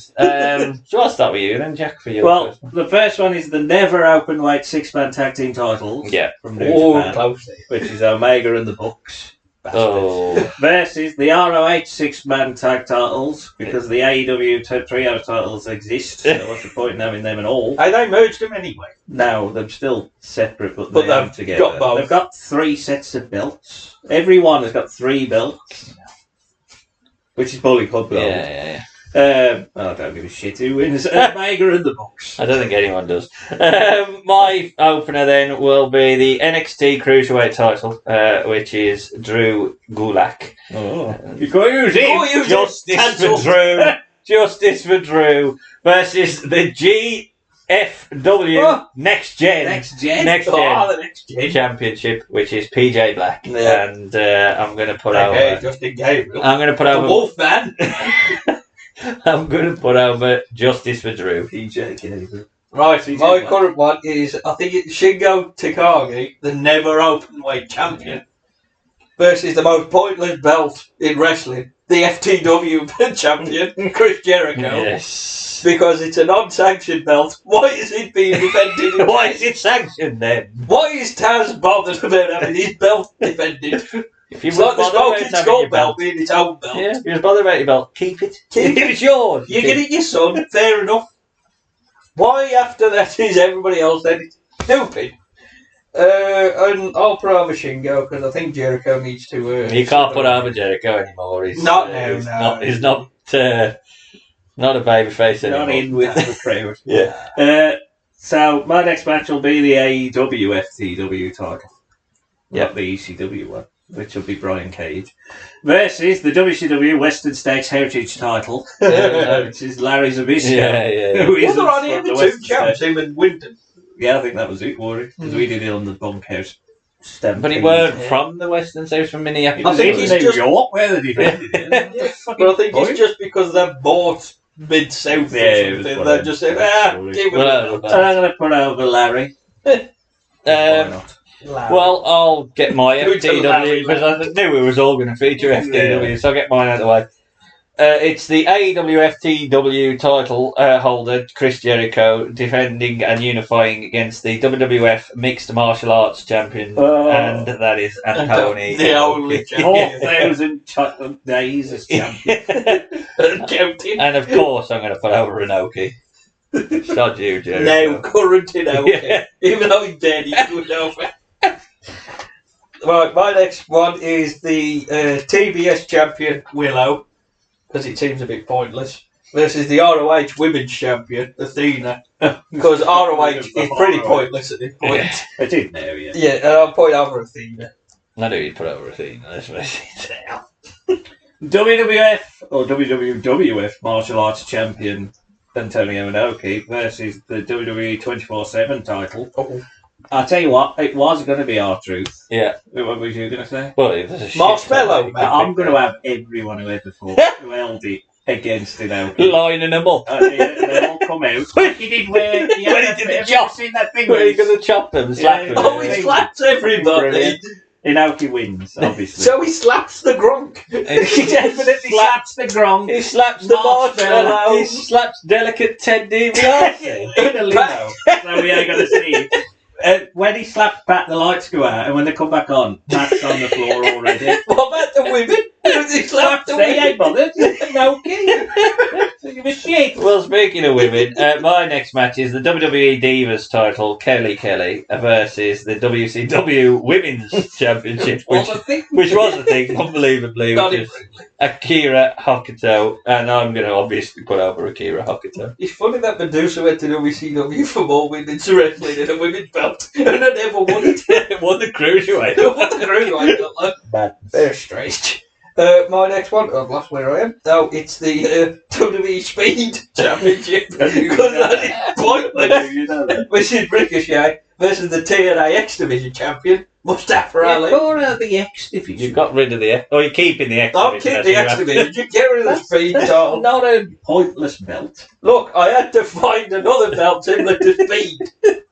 Oh, it's X Division. WCW Cruiserweight Tag Team titles. Yes. Kid Romeo and Elix Skipper Yes. are going to fuse with the NWA United States Tag Team Champions. Yeah. The Fixers. Who are the Fixers? Them current. Yeah, NWA it's people. Oh, we're Ricky talking Ball, current. Nagurski, Red and and Jay Bradley. Oh, they've got a US and a world title. Yeah, they've got another belt, and all of them are getting another one in there. They've been Atlantic or something like that. yeah, because I think them starting to try and do the territories, so there's NWA territories. Okay. Still all under Billy Corgan. Yeah, they're all the little, very tiny. Very Yeah. tiny companies. So I've got the cruiserweight, the WCW cruiserweight tag belts, which is represented by Elix Skipper and Kid Romeo, going up with the WCW United States Tag Team Champions. I couldn't believe the final. Did you research that? I know Greg is champion at one Hey, point. Greg but- and Terry Taylor. No. The best tag team ever, which is Dick Slater and the Barbarian. What? The last one? That was the last ever tag champ. Jesus Christ. The United States. I want to see an image of them with the belts. It's just like, what the fuck? We better get rid of these. Dick Slater, I'm sure. I mean, with the Barbarian, there's something wrong there. Yeah, there's something wrong. I don't think it was his choice to be with him. Yeah, and on the basis Dick Slater's in the match, I'm putting Helix Skipper over him. Fair enough. Kid Romeo can dance. Right. With the Bob. All together now.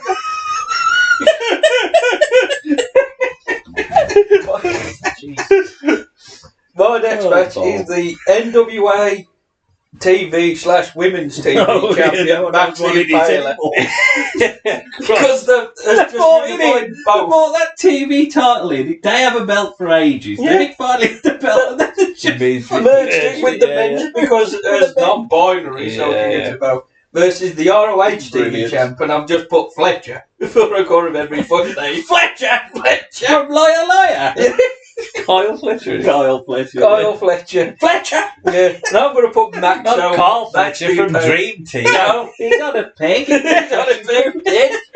Still there now. Fucking Fletcher. Right next to a car smashed into a bus. Norman Stanley Fletcher. Max the Impaler going over. Right, me and Ben will definitely have them. You obviously have because you've kept it current. But me and Ben will definitely have these the great company of UWF.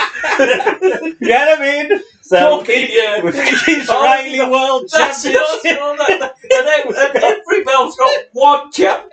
The UWF Israeli title, which was Joshua Ben Gurion. Yeah. That's all our Palestinian listeners got. The UWF MGM Grand title, Yeah. Tyler Main. So amazingly, was Michael Myers in one of the Halloween films? Oh, Was he? Yeah. Did he come out with Michael Myers with a belt? So Tyler He Main. should have had that. I think Tyler Main played. He's in a few films. He was in the X-Men film. I think Yeah, he was the one. Sabretooth. Yeah, Sabretooth. He's Big Sky in WCW. I think he played. He's Big Sky. Who the fuck? And he played. I'm sure I saw a video you where making they this say up? no. Maybe. He's But I'm sure he fights. What's his name? Charlie Norris. In Full Brawl '93, Big Sky, and I'm sure he plays Sabretooth in X-Men. That might be Yeah, it. it must be him. Yeah. Wonderful company, UWF. Wait for the Tyler Main podcast. What a boy. Before we get to it, the WWE 24/7 title, represented by Santa Claus, going up against the WCW Hardcore title, going up against Eric Bischoff. And I'm going to put over Santa for the key. Should have been Knobs. I didn't think about Knobs versus Santa, but, you know, What I'd a have to match. put over Knobs. Good v evil. If there's anybody that represents Krampus, it's Brian Knob. I saw that picture. We've all saw What that. a man. What have you done, New Jeff? TNA legend. Why did you bring that into the world?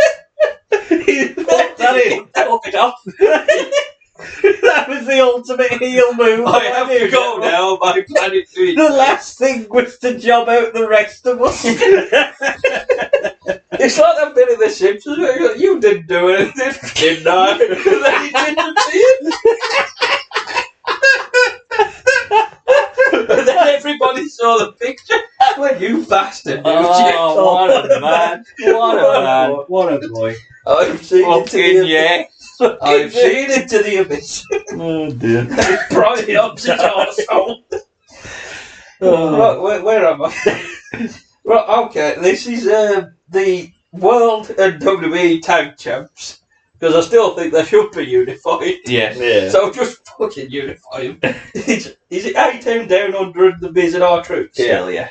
Oh, that's alright then. At time of recording. At the time of recording, they're still the champ. And I would give them to A-Town Down Under. So I think they've got more mileage. I 100% agree, isn't that, as well? I think the tag belts should be unified. And keep the WWE design. I do like both belts, though, I think. They are all right. Much better than the fucking pound coin one. Yeah.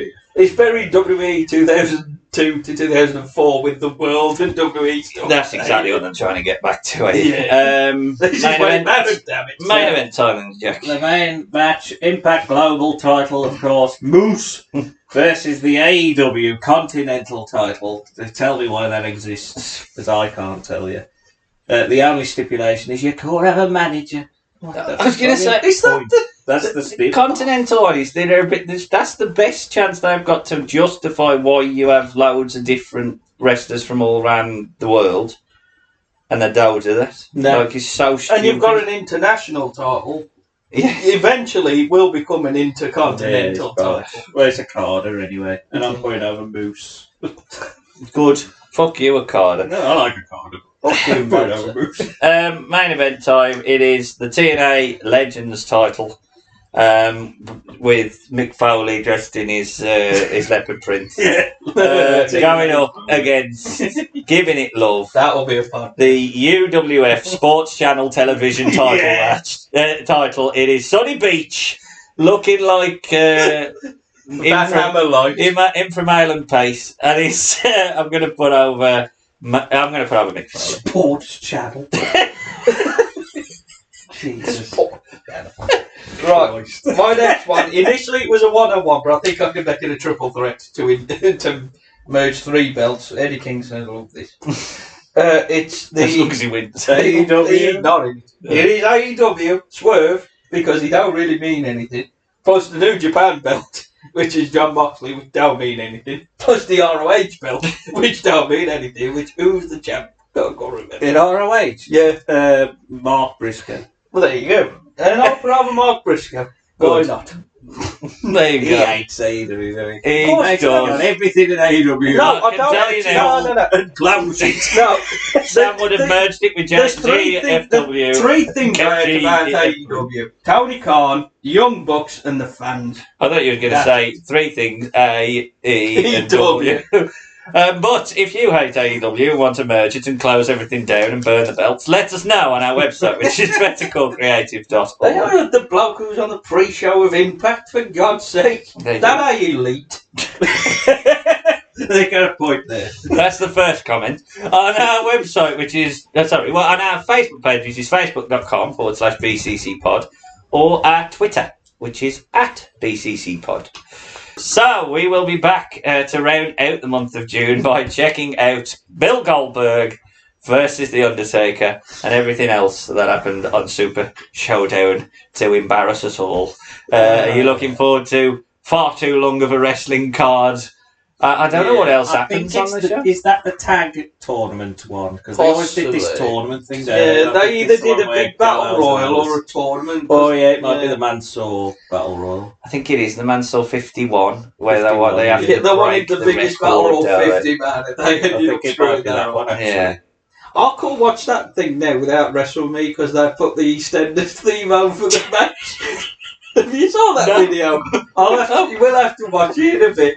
At the end, because, you know, the Which duck stuff one? is when he's tombstone.